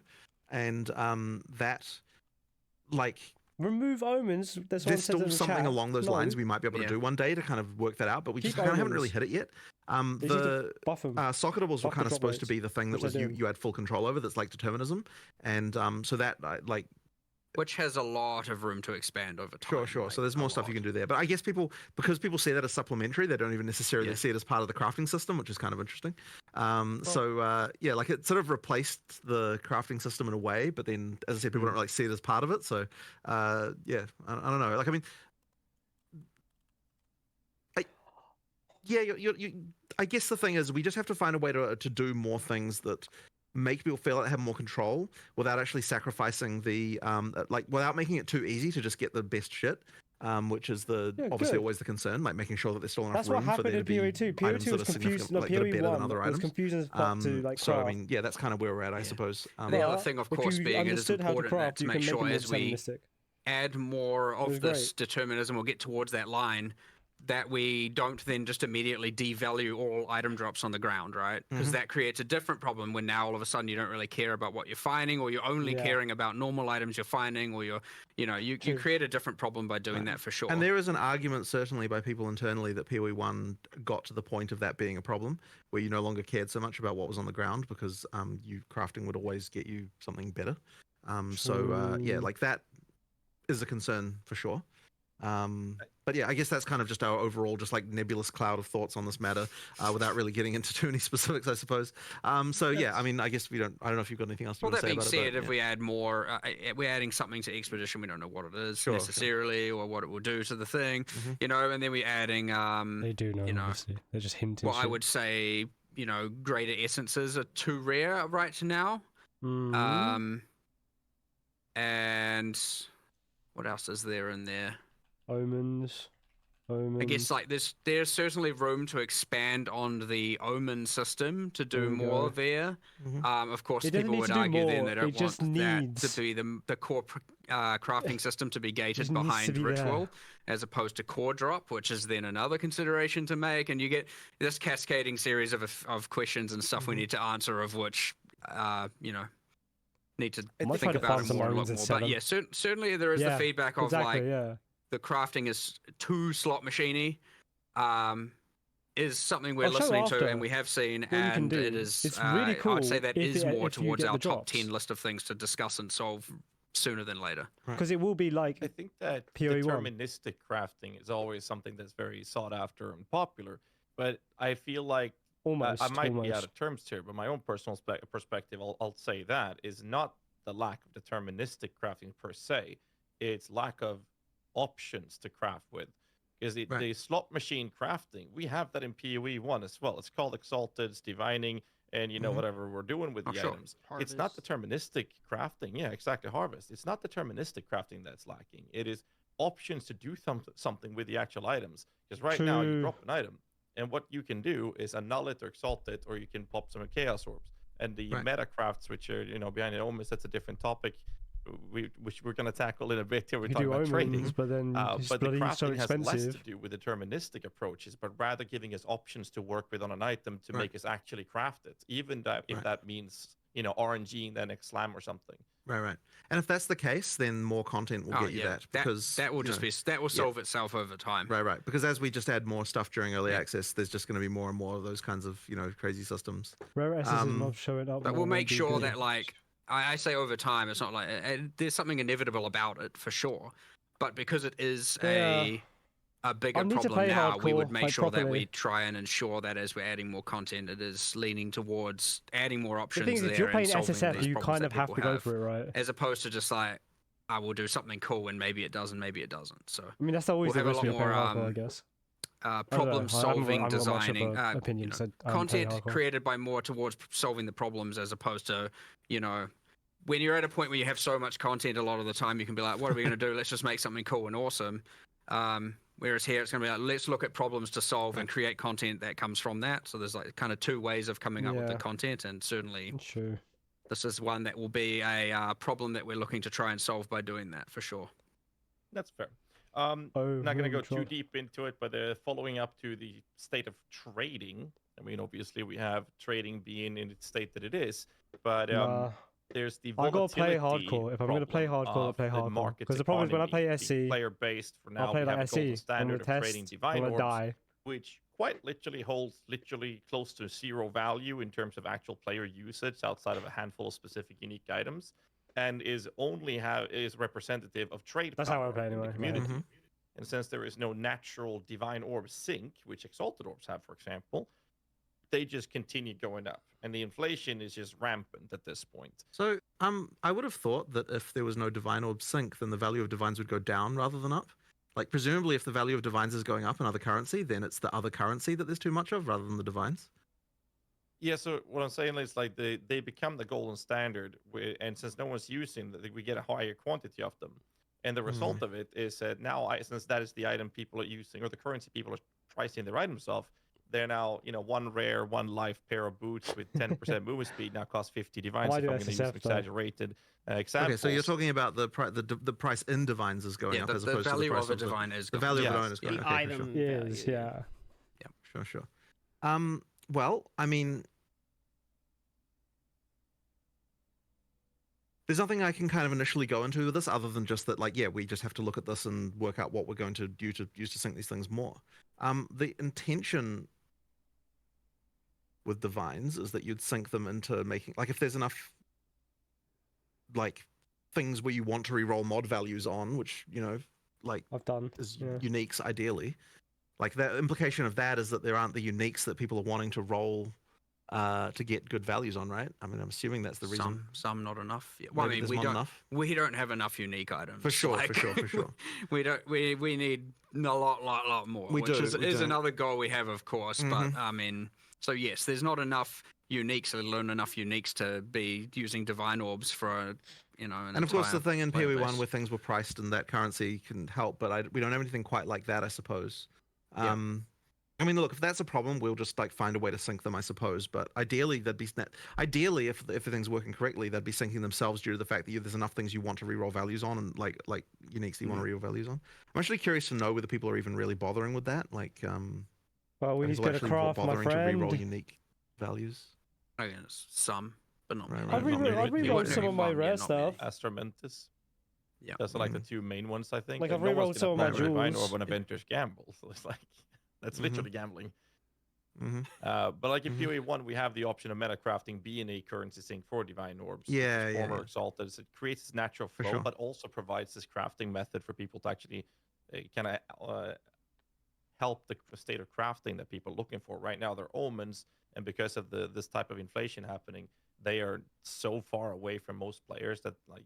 Even players that plays a lot. I haven't bothered myself. I played a lot with a subathon and everything. Like I haven't touched. It costs 11 divs for one omen, like, it's and then another omen is like 14. Engages with them because of how priced they are, and that just separates them from even a larger player base. One other point of this is it might tie into a previous discussion we had about Magic Find influencing the economy in relation to currency drops being upgraded. So I know that's one portion we talked about. You're going to look at previously too. So I think these two probably tie in together here. I don't know that I've got anything particularly like smart to say about this right now, honestly. Though that would be the we issue. are at least making omens more common, so hopefully yes, but I mean to some degree. But I think we then also need more uniques and a lot more uniques, obviously, and a lot more uniques that would have divine sinks. And then I suspect the answer also is additional sinks of currency. Because I mean, I suspect it's a bit of everything here. Okay. So we'll move on here. We have a significant amount of questions left. So I'm gonna try to speed up the cadence of these a little bit here as we're about maybe halfway through, but well over halfway through the interview. So we're gonna talk a little bit about state of in-game and state of league mechanics here. So I'm specifically going to go into league mechanics first here. So some league mechanics, essences, strongbox, to name a few, feel a little bit like noob traps. So I was kind of hoping to hear where your guys' thoughts are in relation to some of the underutilized ones. We talked about Expedition already, so you don't necessarily have to go into it, as well as the state of Breach.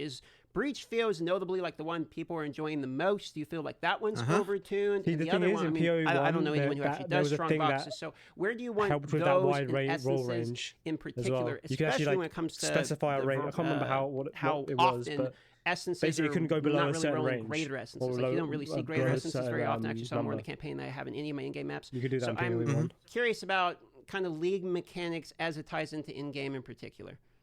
Yeah, I mean, look, we just need to do a lot of balance here, and that's really all it is. And that once again just comes down to the relative lack of testing that in-game had before launch compared to other content. So yeah, there's just a lot of balance to do here. It was meant to be more that essences, strong boxes, and like precursor artifacts are like the things you find that you can't anticipate coming. I understand you can spec into them, that is a thing, but it's meant to be more like a thing you find that you don't know is coming, whereas the I know we refer to them all as leagues, but like let's say the ritual expedition, etc., the ones you know are coming and that you're investing into. Where's the Elon? So you have these two categories where you have ones you are adding and investing into, and then you have the other ones that are meant to be more exciting random finds.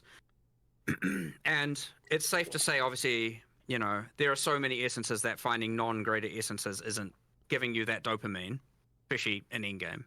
Yeah. And finding a strong box is like anti-dopamine right now. Yeah, they are good. It just makes you feel bad because you're like, oh, this, and you just want to run away. So, look, it's safe to say that those failed at achieving that goal. Hence, why we have to make some improvements to them for sure. But I want to make sure that there's those two layers of things where one's the stuff you predict is coming. You can see the icons. You can apply them with the you know, there's the base types of the precursor tablets to apply, and then you have the things where it's like, I hope I find an essence because it's like, I hope I get the good one that's worth, you know, way too many of those divine orbs.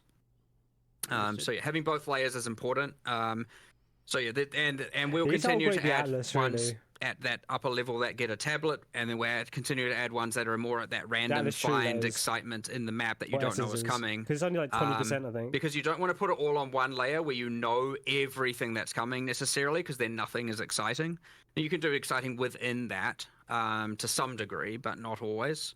I mean, really, it all is to say that like there are some of these that just aren't as good as the others, and we just have to improve them. But what I will say is that the breach monster density is probably a little on the high side. Like it's actually to the point, by the way, where like we get a bunch of error messages in the logs for failing to spawn monsters in breach because they're packed so tightly together that they don't even spawn anymore. So there's actually like there's an issue there that we have to do something about. Hundreds. Yeah. Like so actual hundreds of error logs of just like cannot fail to place monster due to lack of space. Yeah. So like that there was a joke if we could release reduce breach monster density by 20% and the players wouldn't even see it because it would just result in less error messages for us. So, you know, like there are actually some stuff that needs to be sorted out there. But we don't want what I don't want is people to feel like, oh, we're just like nerfing that into the ground or something like that. Sure. We definitely don't want to do that. But some of the other league mechanics just need some addressing to make them as better. And yeah, they just need to be better. And yeah, it'll all just come down to us like experiencing them and seeing if they suck, we'll improve them. And like right now, I know that Strongbox has got the most improvement in this patch, and I know Essence has got like at least some adjustment to make them a little bit less crap.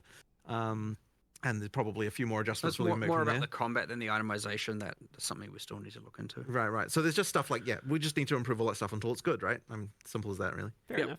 Yeah, How do you guys patch feel codes about the should good. progression of players entering into mapping, going from map tier 1 to you're doing tier 16s, and then into pinnacle bossing? How do you feel like the pacing in there? They give you, one reason I bring it up is in PoE 1, we have like the quest invite version of boss fights that will happen at different iterations, so you probably know where I'm going with So we're not really happy with how that is right now. Like, we're not happy with how the quest, the quests that effectively we give you are just like do X many of tier Y maps. And honestly, like, we can do a lot better.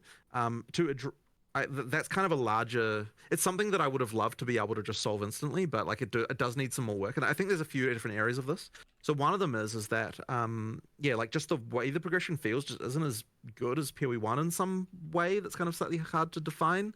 Like in terms of just like the feeling of like the progress you're making just isn't quite right. So I think we need to do more. Like, there might be some changes we have to make to how the Atlas works to make that better. Certainly want some bosses between those points. Yeah. Like, it just needs more of a feeling. And I don't mean of random ones. I mean like actual ones. Still along a series of objective-driven kind of narrative-involved things. That'd where be good. you're getting your. It's still an end game, not pinnacle. Boss at tier 6 and maybe at tier 11, and they're the quest versions, and you're doing those, and then maybe there's Uber versions, and I'm just rambling. There just needs to be more going on with regard to how that progression feels. So that's one element. So the next one is that the tutorialization of the end game is not really there. Like, we need to do more around this so that like it actually sort of eases you into end game a little bit better. As far as like if you're a new player, like we kind of just throw you in the deep. Like, we fixed a lot of things about the introduction to the game through the campaign. That's what I was saying but then you get to before, end game, didn't and it's kind of like we don't really do enough to kind of really ease you in there. I would say. And then I did have a third point, but I can't remember what it was now. Really there was something the end game about that. Like ritual, that's right. And it sort of ties in a little bit to what I was. This kind of was covered a little bit with what Mark was saying just a second ago. But like the way that you progress through the tiers, like you can go through the tiers too quickly, and then you kind of get left behind with like what rewards you should be getting. And like in order for us to fix that, we kind of need to make each tier more meaningful with regard to what you have to do there and what's going on. So there'll probably just be more there at end game just to kind of make it feel like more of a progression and more of a more. Like, and that can include more storyline elements and more things like that. There just needs to be more, basically, just there to make that progression feel better. The game does take a bit of a turn suddenly when you get to end game. Of like, it doesn't really feel like it. It really does feel very different. From campaign to end game, and as I said, it's just a matter of sort of easing that transition, making that a little bit better, and smoothing out that more for sure. I want to hone into 2 points here, because you talk about it feels like a different game, sort of a different sense of progression, at least as you go from campaign into action. This is a question we're going to ask later, but it seems a good time to ask it now. Is that intended, and do you like that as a design principle? Because I've seen people say that they really like the campaign, and me myself, I like the difference, but I've seen people state that they really enjoy the campaign pacing, then they get to maps and they feel like it starts blasting, it's almost a different game at that point. So I think the audience would love to know how you feel about that difference. You do actually, you do need to get to the point at some point where you feel incredibly powerful. However, I would say that there is like a bit of a switch flip right now that's kind of not quite right. Like, there's definitely something that ain't right going on there. Well, there's two. There is the character power side.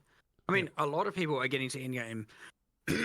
Excuse me. A lot of people are getting to endgame and they aren't just becoming gods all of a sudden, right? A lot of people are struggling and falling off and can't sustain maps and are dying. And it's not like you get to endgame and all of a sudden you're ultra powerful. But I was like that. You certainly, a lot of people are getting to endgame and then are just lost as to what to do, right? Like, a lot of players really like to be told exactly, here's what you do, here's what you do, here's what you do, here's your next objective, here's the thing to look forward to. And something just like complete 10 tier 1 maps is not a fun objective, right? That's just like, okay, sure, I'll do that.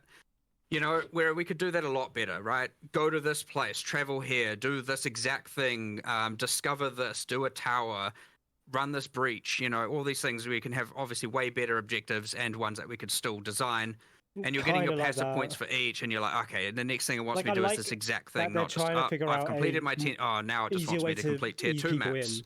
I see. Because I'll just keep going. What I want to do now. So there's no I've got a certain build I'm going, right? Whereas the campaign's very story is like, go kill this boss, get here, and you got NPCs talking to you and everything, and then all of a sudden it's just, now I'm killing stuff, ticking up this ticker, and see, the way I look a lot of people like, probably aren't really getting into based on the tutorialization. They're not really getting into the towers, the tablets. All that's of where that my stuff, mind's and then going, they're just exactly. also But I don't possibly need to be finding it a told bit where too to go, hard, 'cause and I'm they're just like, I need dying, to go and so here because it's not Like, for example, ritual. I'm like, oh, I want to go ritual. As friendly to the people who, especially non-PoE 1 players, it's not as friendly to them as we would want it to be at all. To get. That being said, like, obviously, there is also the capacity at that point to just be like, all right, I'm going to change my build to do this or go do this, and now I'm just, like, obliterating everything everywhere. They need to fix you don't have all those, like, story events breaking up your flow of gameplay. It's just, like, map, kill everything, map, kill everything, map, kill everything, which people love. But yes, for those who know how to do that, that happens too soon. And for those who don't know how to do it, they're like getting stuck in a hole and finding themselves very lost. Quests, so I just want to finish off the two sets of improvements. The people that are going to obliterate everything, they're going to have their fun no matter what. They'll get there a bit later, sure, if that's how you want to think about it. But it's way more important to not just have that like very much narrative-driven change in pace where all of a sudden it's just like, and it's gone. And now you're just doing, you know, kind of random stuff. You know, what am I supposed to do next kind of thing? And yeah. So yeah, there's a lot going wrong there. More content would do it, more time on it, more quests, more. I was not doing random stuff. But again, PoE 1 had a lot of this stuff, and it had so many different axes. If you didn't like one thing, you could do another. If you didn't like that, you could do another, and you could do certain things earlier or later. And we just need to get to that point where there's just more, more, the thing is, you want to make sure your build is ready for that quest, right? Everything. So my last follow-up to this in-game topic, and the guys who continue the conversation elsewhere. So you mentioned that there's a little bit of a separation from what I'm hearing about people that like know how to blast, like they're going to go anyway, right? They're going to crush through and destroy it. Then you have the people that are like kind of learning the game, getting into the end game that might like get stuck and lost. How do you feel about the, you know, one Porto? Then now that the game has been out a while, does the one Porto feel like it's widening that gap and punishing players who maybe are learning the game too much? But it's the people who are going to blast regardless. It doesn't matter because they're not going to be dying consistently in maps. So how do you feel about one Porto state of mapping currently, as well as XP loss still being fairly significant, even though in the previous interview was stated that you don't feel like you need to have the XP loss as much, considering you do have that one Porto defense. Right. We're in a state where we currently have both of them. So first of all, XP loss sucks, dick. We did discuss quite a lot about whether or not we want to go back on one portal or not, and I think that it comes down to the fact that I think that it just would really not feel the same if like the whole death actually mattering thing. I think is actually important. Like I think we sort of decided, like, because we discussed because we were talking about the pinnacle boss thing. Obviously, the discussion came up of like, okay, should we just be allowing 6 portals everywhere? Should we be allowing checkpoints everywhere? And I think we ultimately decided like we really don't want to go that way if possible. So we're gonna try like that, and that's kind of where we came to like, well, first we'll try with this pinnacle stuff. We'll like make sure that that's like something, because you know that's actually something we've got like true economic value that you need to actually preserve. And so it matters a lot more, and like the amount of time it takes you to get there and everything that matters. But I think if like then to me, I feel like to be a game, you have to have some level of failure being possible, and the 6 portal thing, like it really just does. To me, it just never really led to a situation where you felt like you really could fail in the same way. So yeah, I'm not really a fan. I much prefer the whole like one death thing. As for XP penalty, part of the thinking around that is that like it's kind of keeping you in the place where you're supposed to be, as far as like, you know, if you're dying all the time, then you're probably not ready to keep going up the power curve. But I mean, maybe that's like the wrong way to look at it. I'm not sure. I don't know if you've got any different thoughts about this. If you're dying, right now there's too many penalty axes. So if you are dying all the time, you're not going to get maps, and thus you're not going to go anywhere. And you also, it's kind of like an add insult to injury. You're also now just not leveling. So but you do have to have it. So I agree. I think there's a few axes, and I think they're just a bit too severe when all combined together. Combined with, I also think that the very start of maps is just too difficult. Like I think we should ease into that a little bit. So bring that down a bit, and then ramp the difficulty up. Well, I mean, we could hit the same spot. Because right now, leveling up I think it's just a little bit, and I think that's like, mostly due to the number of rare monsters and the obviously monster combinations. Because you can kind of avoid bosses, and like I don't mind. I think that's a little bit of a different situation. But you get all these monsters you haven't seen in ages, and they all combine together, and so you have to kind of like generally when you go into those areas, you learn what the monsters are doing and how they're combining, and then you maybe die once or twice if you're not, you know, ultra powerful. And then you get into maps, and you're immediately sprung on like heaps of different monster permutations, and they're doing things, and you're getting killed all the time, and there's a lot to learn. You do the next map, and you're like, well, I can't take the learnings of that previous map and apply it to this next map because it's a whole different set of monsters. So there's nothing to really take from one map to another, aside from just like maybe playing a bit more carefully, or like, you know, not being so overzealous and whatnot. So it's just a little bit difficult there, and I suspect we need to bring down the difficulty a little bit and ease people into it a bit more. But I need to think about it certainly a lot more. I guess it kind of makes sense though when you're at such a high level. I kind of get a little bit more analytics on it as well, and actually see what the actual at. problems are. And again, it kind of makes sense. Read a lot more feedback, honestly. Sure. It would be nice if there was a way to deal with the fact that. So I mean, like, okay, the penalty for not clearing a map.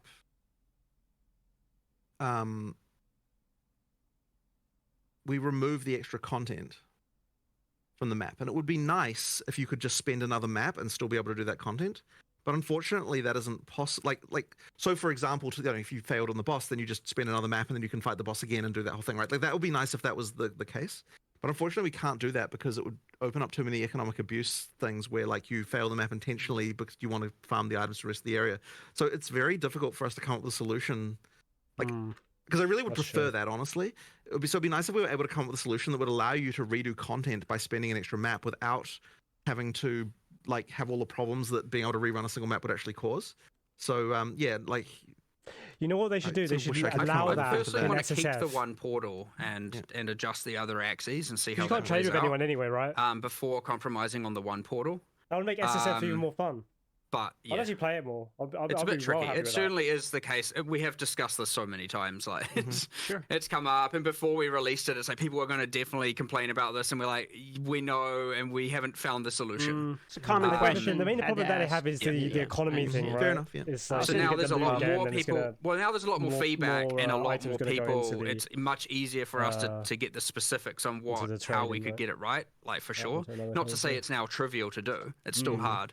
But there's a lot more information there for us to be able to, you know, take less of a shot in the dark, so to speak.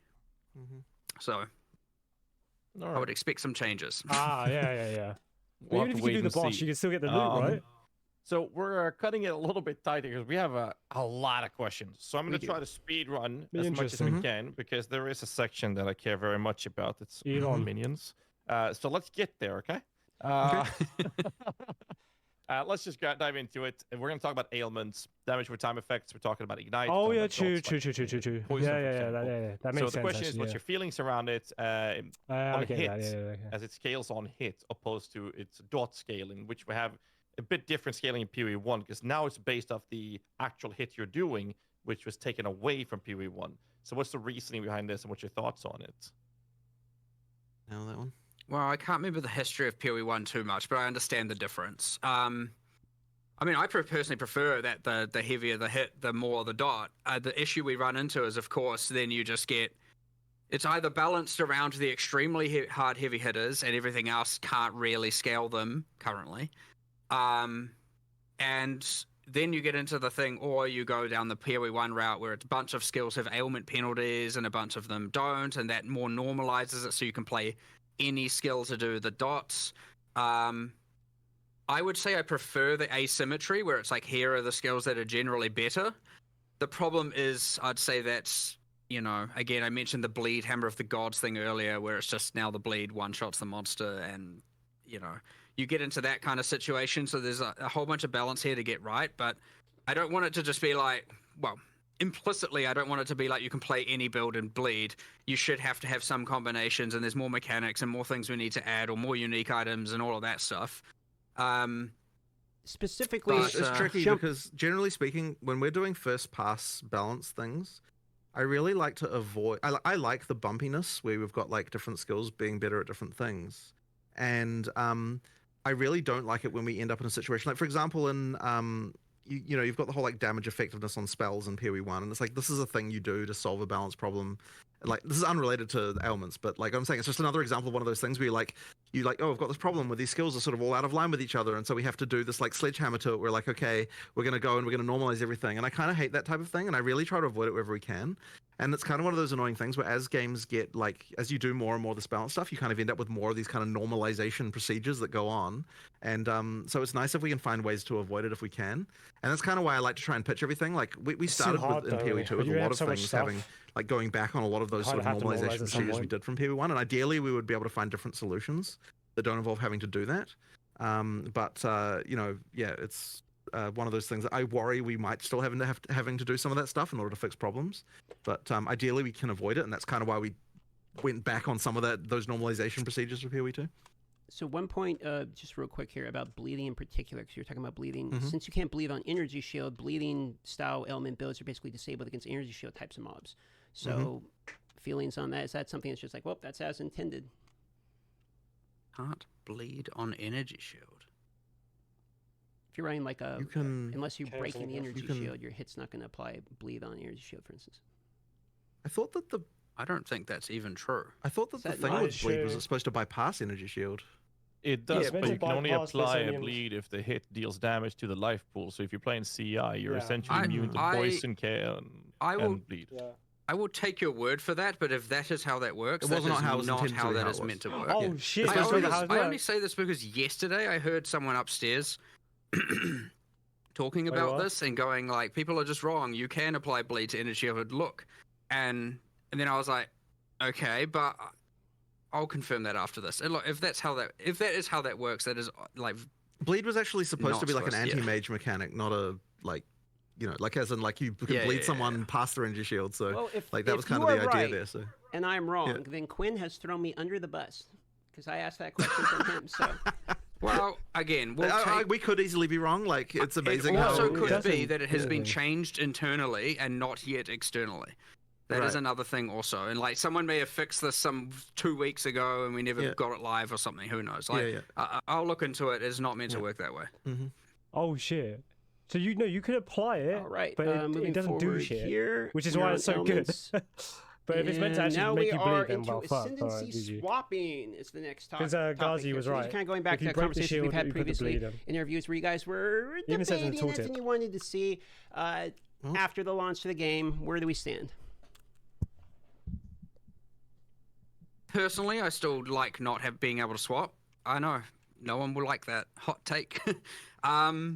And there are plenty of other developers here, and I remember even pitching it, and I was like, "Is this your hill to die on? Is this what you believe?" But that being said, I still prefer that decision being ultra important, and I prefer that decision being locked in. But it's one of those ones that's really hard to rationalize why it's better one way or the other. To be honest. Like, it wouldn't be the end, like, that hard to actually convince me the otherwise, because it is not the hill I would die on, that's for damn sure. So I don't know, it's like, I have my preference. I don't know why I have my preference that way. I guess I just like more decisions, especially about characters, to be a bit more final, but that being said, we have respecking of everything else. I don't know. I don't really know where we're going to go with this one, aside from, like, sure, we'll reevaluate it and we'll see. But at the end of the day, we have a lot of developers that feel very strongly, and then we feel one way, and we discuss it with those people, and we kind of see where we land. But like, we're not going to ignore, you know, the opinions and preferences of our team, either our design team and whatnot. You know, just to overrule it, just because. That being said, I sit on one side of that fence for sure, that probably the majority of players do not sit on. I mean, I'm 55% in favor of re-rolling ascendancies personally, so it's very hard for me to argue against it when I would say that I would allow it. But I'm also, once again, like other people on the team feel more strongly. I mean, what I would be open to is, like, I understand you have to go online to have a look at what those ascendancy classes are, but I would be more open to having in-game things where when you're creating your character, you know, I don't want to not in a way that wouldn't overcomplicate it for new players, where they're like, "Oh, what are all these? What are ascendancy classes? What's going on here?"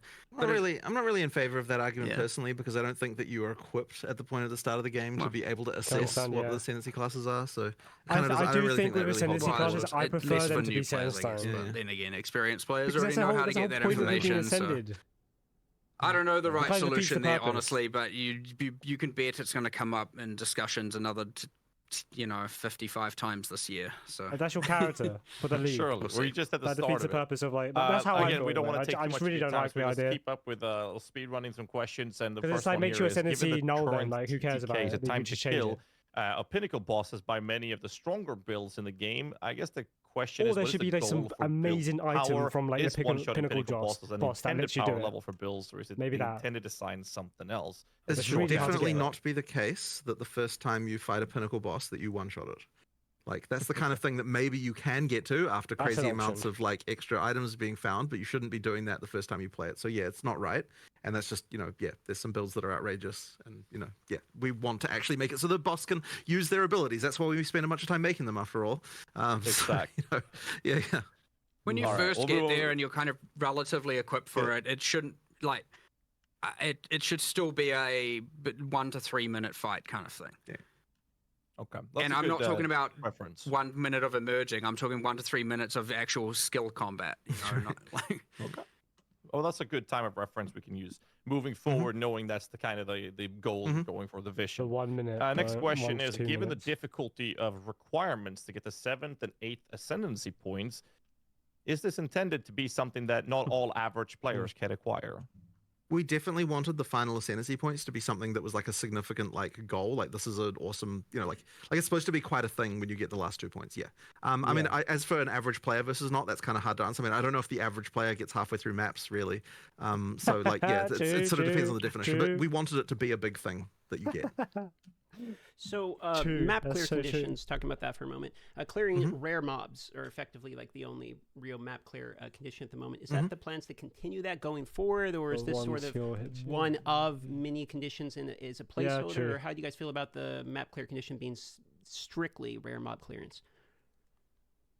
I suspect as we get to answering the exact same thing we talked about before with the more objective driven and learning there and might be more stuff to do. tutorialization, we'll probably expand on that. The ideal world is there'd be a whole, a nice cool set of different things you're doing in each map that isn't just killing all the rares, but actually a surprisingly large amount of work to do those and to do them well. Otherwise, you just end up with this thing where it's like, oh, I like this one, but these other 4 are terrible, and I keep randoming into those. You don't want bad ones of these, and killing the monsters is at least something that you already want to do. So that's kind of part of the reason why we sort of went with that in the end. So there's certainly more work. Sorry, go. No, okay. So the Atlas tree currently is gated basically behind pinnacle boss progression. Kind of the same type of question as in clear conditions. Is this going to be mandated in the same moving forward, or are you guys looking to add in more iterations of progression on the Atlas tree outside the pinnacle boss clear? We did discuss changing how the core of the Atlas progression is, but as for the actual pinnacle, like as for the individual league trees, I think we were still keen to sort of have that be the kind of extra stuff that you really get at the end of that to get thing. the pinnacle boss's damage. tree, it should be killing the pinnacle boss. We want to keep that for sure. Sure. And for each of the contents. But yeah, I want to upgrade the core Atlas tree for sure. I think it's quite boring and flat right now. There's not a lot going on there. And part of that is to do with as we add more content, it will make it more interesting. But there's certainly a better job we can do of that. And how you acquire the points, again, getting away from that grind and getting into more like, all right, like do this 2 points, do this 2 points, do this 2 points, not grind this 2 points, grind this 2 points for the actual core tree. For the sub trees, for the leagues, I actually do like them being behind that.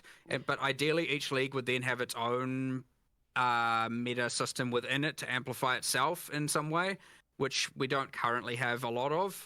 So it's something we'd be looking into in the future when we're upgrading the existing content as opposed to adding new content.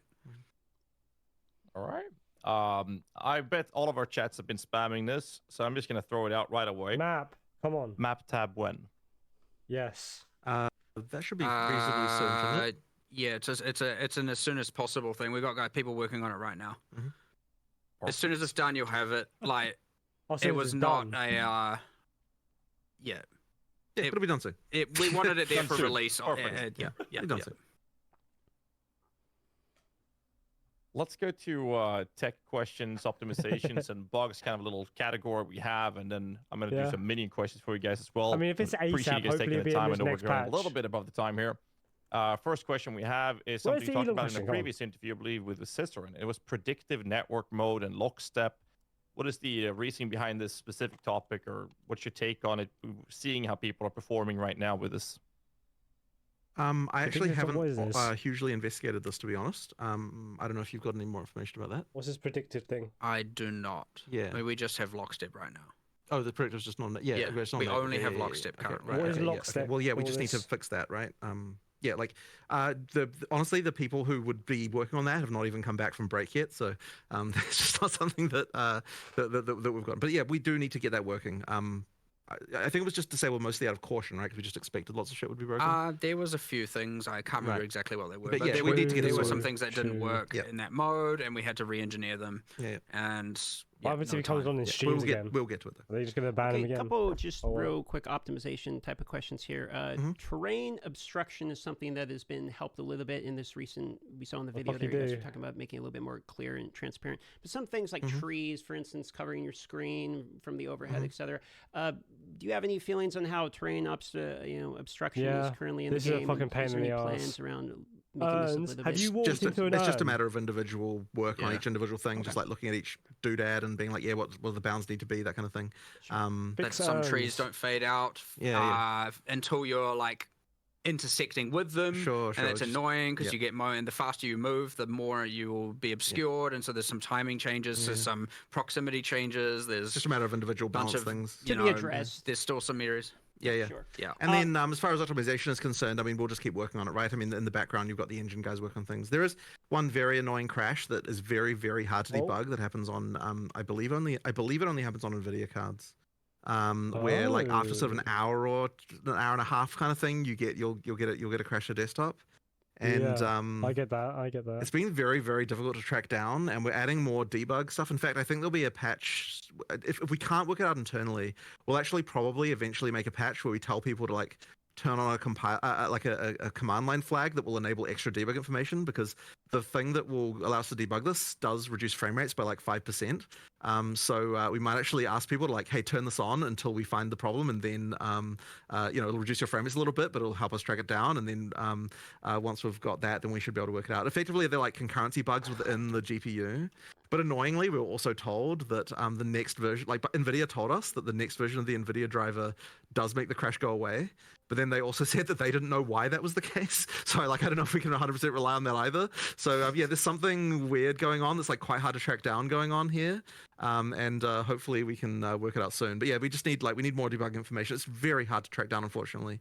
Got it. And it's kind of annoying how it takes so long to reproduce. Like there's even a thing where like the first hour after we do a restart patch, we don't get any of those crashes because it literally takes more than an hour to reproduce. And then after that, they start coming in. So there's like something weird going on there. But it's the most common crash, and like we're just like really annoyed. It's just very annoying to deal with. Thanks for the answer, because that was a very common question. People were talking about crashes and wanted to ask you about it. So good answer there. Yeah. At this portion, all we have left is some minion questions from Ghazi, just a couple of them, and then we're into the rapid fire portion, and then we're pretty much done. So try to get you out of here in 10, 15 minutes. Go on, Ghazi. Sure. Let's just dive into the nitty gritty. Let's talk about Hodor, minion body blocking in doorways. Let me just add the word "come on." So, Solutions, I please. mean, yeah, like this is something that we need to work out a better solution for. Like what I can say is that, okay, so people will immediately say, oh, just make it so that minions can just walk through each other. And it's like, we've done that and it sucked. And it doesn't just suck because of that it looks bad or something. Like it sucks to actually, it actually just makes the minions play worse. So we need to find another solution that's like smarter somehow, that like fixes that issue. One thing we are planning on doing, just as an initial test that we've got, I believe someone's doing at the moment, is at least making it so that when minions die due to distance, that they respawn immediately near your character rather than it waiting till the next refresh. So like that'll at least maybe help a bit, but I don't know if it's like the full solution by any means. But there's something we have to do around this, but I honestly don't know quite what it is yet. And as I said, like all of the obvious solutions, as you might say, we have tried and they weren't great. So it really is going to take something a little bit more complicated to do to like work out what we're doing here. But yes, I appreciate the issue for sure. Like I'm not saying that we're not going to do something about it because we have to. I'm just saying that like it's not clear yet what that is. And at the very least, in the meantime, we can do the respawn instantly upon timing on the distancing out, which will help a little bit maybe. But yeah, more needs to be done. It's one of the big problems people complain about with for the sure, build. For sure. for them rubber banding to you resurrecting is much better than them dying, because that is part of my other question I had here. Yeah. However, in PoE 1, there is a feature added as a modifier on well-telegraphed boss abilities that you're supposed to, as a player, dodge when your minions can't, because you can't control them, so they do less damage to them. PoE 2 doesn't seem to have this based on the data mine I've been checking, which seems to be that they're just expected to literally just die, and then you have to sit there and wait for them to resurrect. What's the reasoning for not giving us convocation, which would also assist in the whole minion body blocking doorways and tight corridors? Are there not minion things in the AI? We did do some of that. Not that I've seen. This I can't remember exactly an AI. So no, I mean the damage. From thing, a damage perspective, not hugely, no. We were tinkering around with this whole expectation of like how often, if you have like no investment and all this, how often are your minions supposed to be permanent minions, supposed to be dead versus alive, and then what are the things you can do to keep them alive? Because it was meant to be more in order to have your minions, otherwise they're never dead, right? They're permanently alive, and then the DPS is you just running around doing whatever you're doing. And so that is really the issue, just to be clear, is that if we make it so that boss abilities aren't killing your minions, then that means that that would effectively mean your minions would just never die. And so then what's the... It was meant to be more of active, what are you doing to keep them alive actively? Sure. And we haven't got that right. Like, for sure, we haven't got that right. So like, I guess Bone Offering was meant to be one of those examples of like boss slams coming, and then, but also then you got a multi-thread, you got about how do I survive and how do I do this at the same time? So there's certainly something going wrong there where we haven't, and I believe there's probably still a lot of boss abilities that just haven't been tuned correctly with respect to, you know, again, how often they're killing certain minions versus not. Because there will be things, I'm assuming, that are just completely unavoidable and they just wipe out your entire minion thing. And then it's like, well, what was I even supposed to do? So the problem is, as soon as you get into this build, the level of like detail that you have to do, where you not only have to, sure, there might be some system change, and it's easy to probably do a cop-out that's just like, whatever. You know, it's actually the right answer is to go through every single boss and test them and go through monsters and go through mods, and like it's a huge amount of detail and it takes quite a long time. We have people like kind of actively providing that more specific feedback, and we are iterating on it. But there's still certainly a handful of things we need to do. Otherwise, I'd say that blocking the doorways is a more catastrophic problem for sure, like where they just like can't get through. And they're like running off screen and them dying. So like we're focusing more on that stuff first. And then we'll probably get back to the boss specific balance with respect to how often certain skills are just wiping out all your minions and, you know, all of that.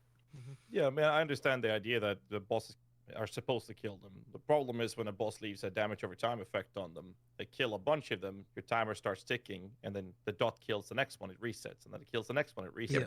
You just have to wait for all of them to die, and now you're sitting there doing nothing. You feel like you're in a wheelchair, not able to run around. But an instant use convocation could be a solution to that, which would also help with the whole body blocking. A lot of people have been spamming me about make them give us convocation, and I'm in that category as well.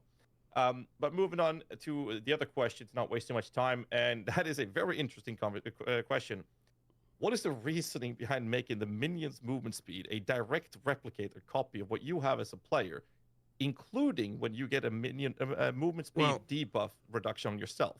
So me and Mark were actually quite surprised to learn that when you get a debuff on your character, that it causes your minions to slow down. Yeah, it's not intended. That was not intentional, and so we'll just fix it. We'll just change that. Yeah, we'll just fix it. That was not a thing we even realized was the case. Okay. Yeah. Next one is tooltip is a bit wonky with the minions, with it being incorrect in cases, especially accuracy actually being very wildly off, where it says you have a 100% chance to hit and it's not hitting, and then the tooltip is missing altogether on things like rating spirits, and sometimes when you change a gem on an unrelated ability, suddenly your tooltip on your damaged minions is also changing randomly. Is this something that sounds like a bug to me? Yeah, we'll fix that as soon as. I just need to look into what's going on. Our developer responsible, well, they might be back today, but our developer responsible for that has still been on holiday. So as soon as they're back, they'll get onto fixing them. There was handful of quite a tooltip lot of related rushed, like description stuff happening right at the end of development there. So I'm sure there's stuff, even more stuff that's wrong than that. Just like with that stuff. I'm surprised that Yeah, tooltip I stuff agree is with as that. good Ask as it tool is questions, they're just given. bugs. Like, I remember 2 weeks before release, I was like, this is a dead feature. Like, it may as well not exist. And then all of a sudden, it was at least something that I was like, okay, Well, that's a real pretty good shit. effort on what Don't they give did. fuck. So, there's just more to do, though, of course. I got plenty more minion questions, but I'm just gonna go with the one that's been spammed the most, and that's Spectres when. So soon, fairly soon. It took Soon more again. work than we expected. Actually, like there was just a lot of just maybe. there was a lot of specific shit we have to do, but it won't be. It's not too far away. Well, the designers have to go through, all the monster designers have to go through and make spectrable versions of every monster, which in PoE 1 was a lot easier, and in PoE 2, there is so much more manual designer-based scripting on like a monster-to-monster basis that we have to like take out all of that random stuff to do with dialogue and like, because you don't want to all of a sudden like have a spectre come out and then you're like, it dies and your character says some random thing, and because all of a sudden now your character's just spamming random dialogue all the time, and like. But there was even stuff that's kind of stupid where it's like, oh, the idle animation of this monster is loud. And so if you've got it as a spectre, then like it makes it too annoying, and like just there's all sorts of random stuff that happens when you turn things into a spectre that's kind of not obvious. Effectively, every single monster has to be. Yes, of course. That is still, true. Well, we don't want to repeat those same problems, right? Yeah. So ideally, the audio team actually gets time to do proper spectre mastering, so to speak, on all their audio for all the monsters. But no, I believe the designers are almost done with their part, which means it's then just audio and then a whole metric, which has been happening in parallel, but a whole metric ton of balance testing to make sure that we're not just, I mean, which is a lot, by the way. There's a lot of stuff that can go wrong with these things. Well, balancing the spirit cost of each of these is going to be an interesting. Testing it with every array of support gems. And, monsters can be set up kind of jank where you're like, that's like a projectile, but like it's using some other skill that's kind of actually like triggering projectiles, and so if you actually put multiple projectiles on it, might not affect it in the way you think. And like from a damage perception of like, I take less damage from projectiles, that's fine. From an avoidance perspective, it's fine. But then there'll be some weird thing where, because with like player skills, we actually code every single skill, like exactly here's how it's meant to work. It's like quite intricate. With monsters, we're cowboys. We just go ballistic and just set them up to make sure that they're good. And then all of a sudden you're like, oh right, we had to make a spectre of this. Okay, well, and then you have to hack a bunch of stuff together. But it's also what allows us to be able to make a ludicrous amount of monsters all the time. But yes, now you have to make spectres of all of them, which is. You're almost done. We've almost caught up to where we were, so I'd say soon, whatever soon means. Not too far. All right, so we are in the last portion. 5 minutes, some rapid fires. We'll fit whatever we can in within this 5 minutes, and we're done at this point. Thanks for going 10 minutes over at this point. So that's all right. I'm just going to pick random ones here. Search feature on an atlas, so you can search like. Yep, we definitely should have that. This was something we even said before we even released, but we just never got time to do. But yeah, we'll do that at some point. Got it. On the list. Tornado Bird in the game for Ultimatum is the hardest boss in the entire game, in my opinion, personally. I believe that's resolved, and 011 does have changes to that one. Okay, I believe he's ridiculous. I saw it on the list. I saw it on the patch notes. All right. Yeah, I just can't remember what skills. Yeah, it was the tornado. Like it was more avoidable or something. There was some stuff. It is in the specific boss balance that got addressed in this. We'll see after the patch, and then we'll make more changes if needed. Yeah. OP. Yeah. Okay, so auction house. We're getting spammed about this all the time. You've answered many questions. How are your guys' feelings about an auction house or in-game purchasing or buyout on the website or anything related to that? I mean, I've talked about what we could do before. I don't have anything to announce right now. Sure. Yeah, we'll discuss this more. I'm sure this will come up again. Sure. Yeah. Accessibility question. Red-green color blindness is the most common in the world, it's my understanding. Yeah. Obviously, red on green is a very common thing within Path of Exile 2, specifically in Ultimatum, which is a mandated Ascendancy trial. So for any plans around accessibility features for this?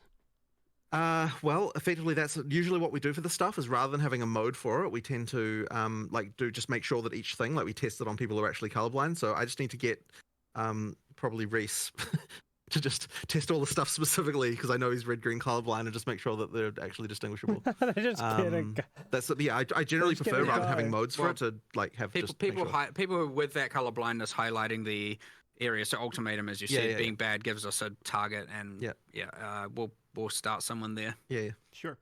Speaking of visibility, rare and blue mobs. Can't really tell they're rare and blue mobs, or magic mobs, I should say. There's no highlight on them like in PoE 1. You know how there's like a little highlight around them? So you can't. So the visually intention tell is that you can tell when a monster is based on the effect of the actual thing itself. There might be some cases where we're just not being successful in that regard, and so we just need to improve it. We're going to do more there, and we are going to try some things that are give them magic and rare identifiers that aren't. The glows just really took you out of the like when you're in a dark dungeon and you're exploring it like just, and what honestly, the heck is this glowing beacon of light over here? I just wish Fresnel glow was just banned in games generally. Like it's just everyone just relies on it. Like, oh, we need to make this more visible. Add a Fresnel glow to it. Like it's just this freaking it's cancer in games generally. Sorry, this is just a random side rant from me, but I just hate the fact that everyone lazily goes to Fresnel glow and freaking everything. Fair enough. Last question related to visuals. So visual effects in co-op can be very difficult. You know, you got people spamming lots of shit around. Any opinions on toggling other people's visual effects, etc.? I don't want to add an option like that, but there is probably more we can do automatically for that kind of stuff. There'll be some engine-based things we can do. Yeah, there will be. There's probably more we can do, and just like that. But in my opinion, it should be automatic, and like you shouldn't even really be thinking about it. It should just happen. Yeah, like I'm not a fan of just like, oh, turn off all the effects. Like I'm just, it's kind of lame to me. Fair enough.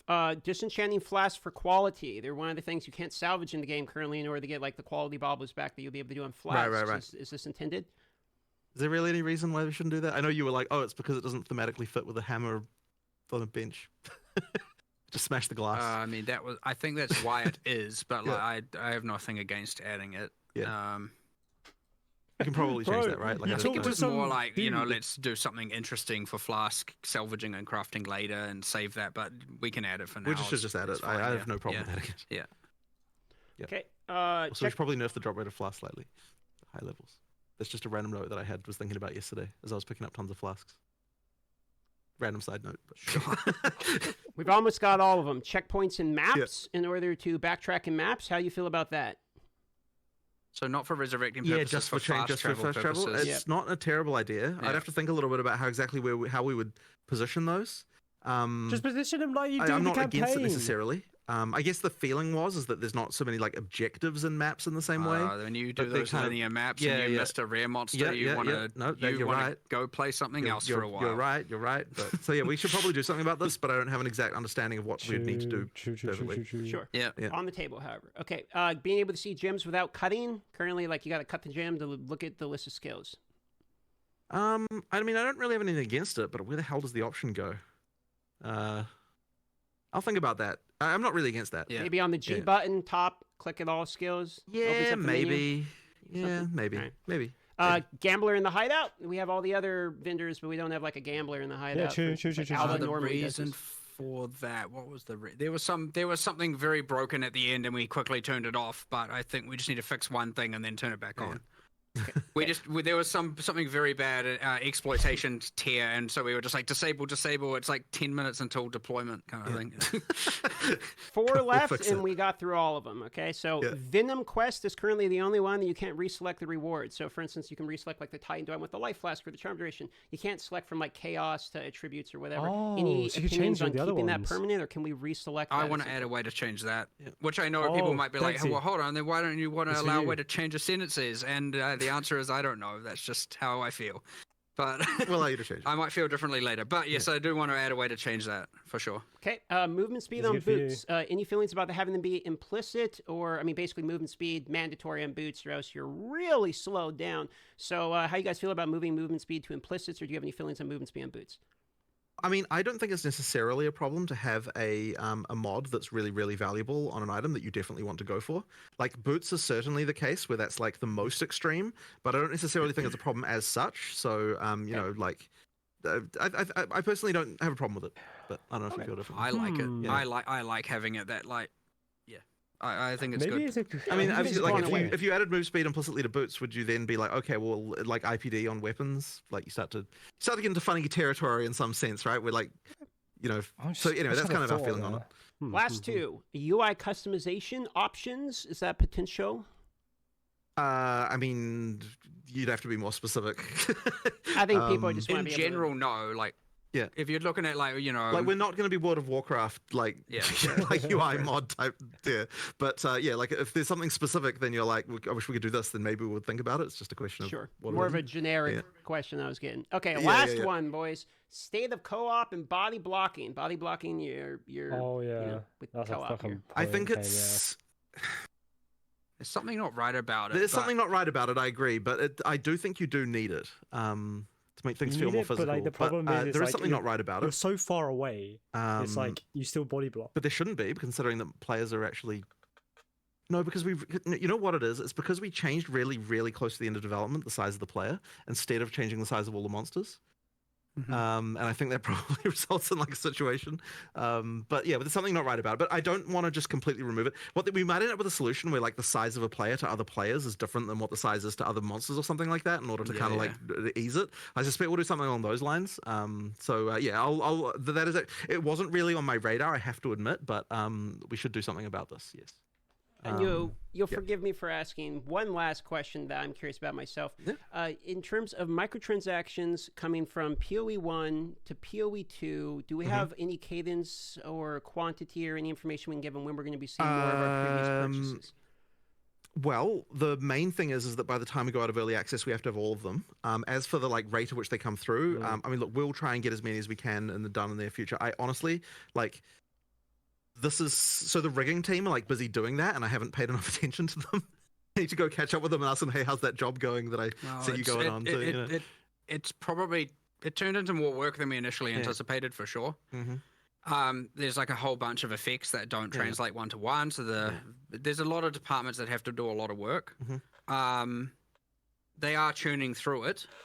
That being said, like it was certainly more complicated before when we were in that last like several month or 3-4 month like kind of lead up to release, and it was kind of like, okay, we need to have all hands on deck getting certain game content done, and we generally prioritize gameplay over microtransactions especially in those kind of moments. And so now it's going to ease up a bit, and we can allocate some resources, a bit more resources there to get more of them ported across. But yeah, it did end up being a little bit more work than we actually anticipated. It's not just like a copy-paste job and it's done. Some things have to be like kind of re-authored to actually work in one over the other. Mostly due to like lighting, I suppose, really is what is the big difference.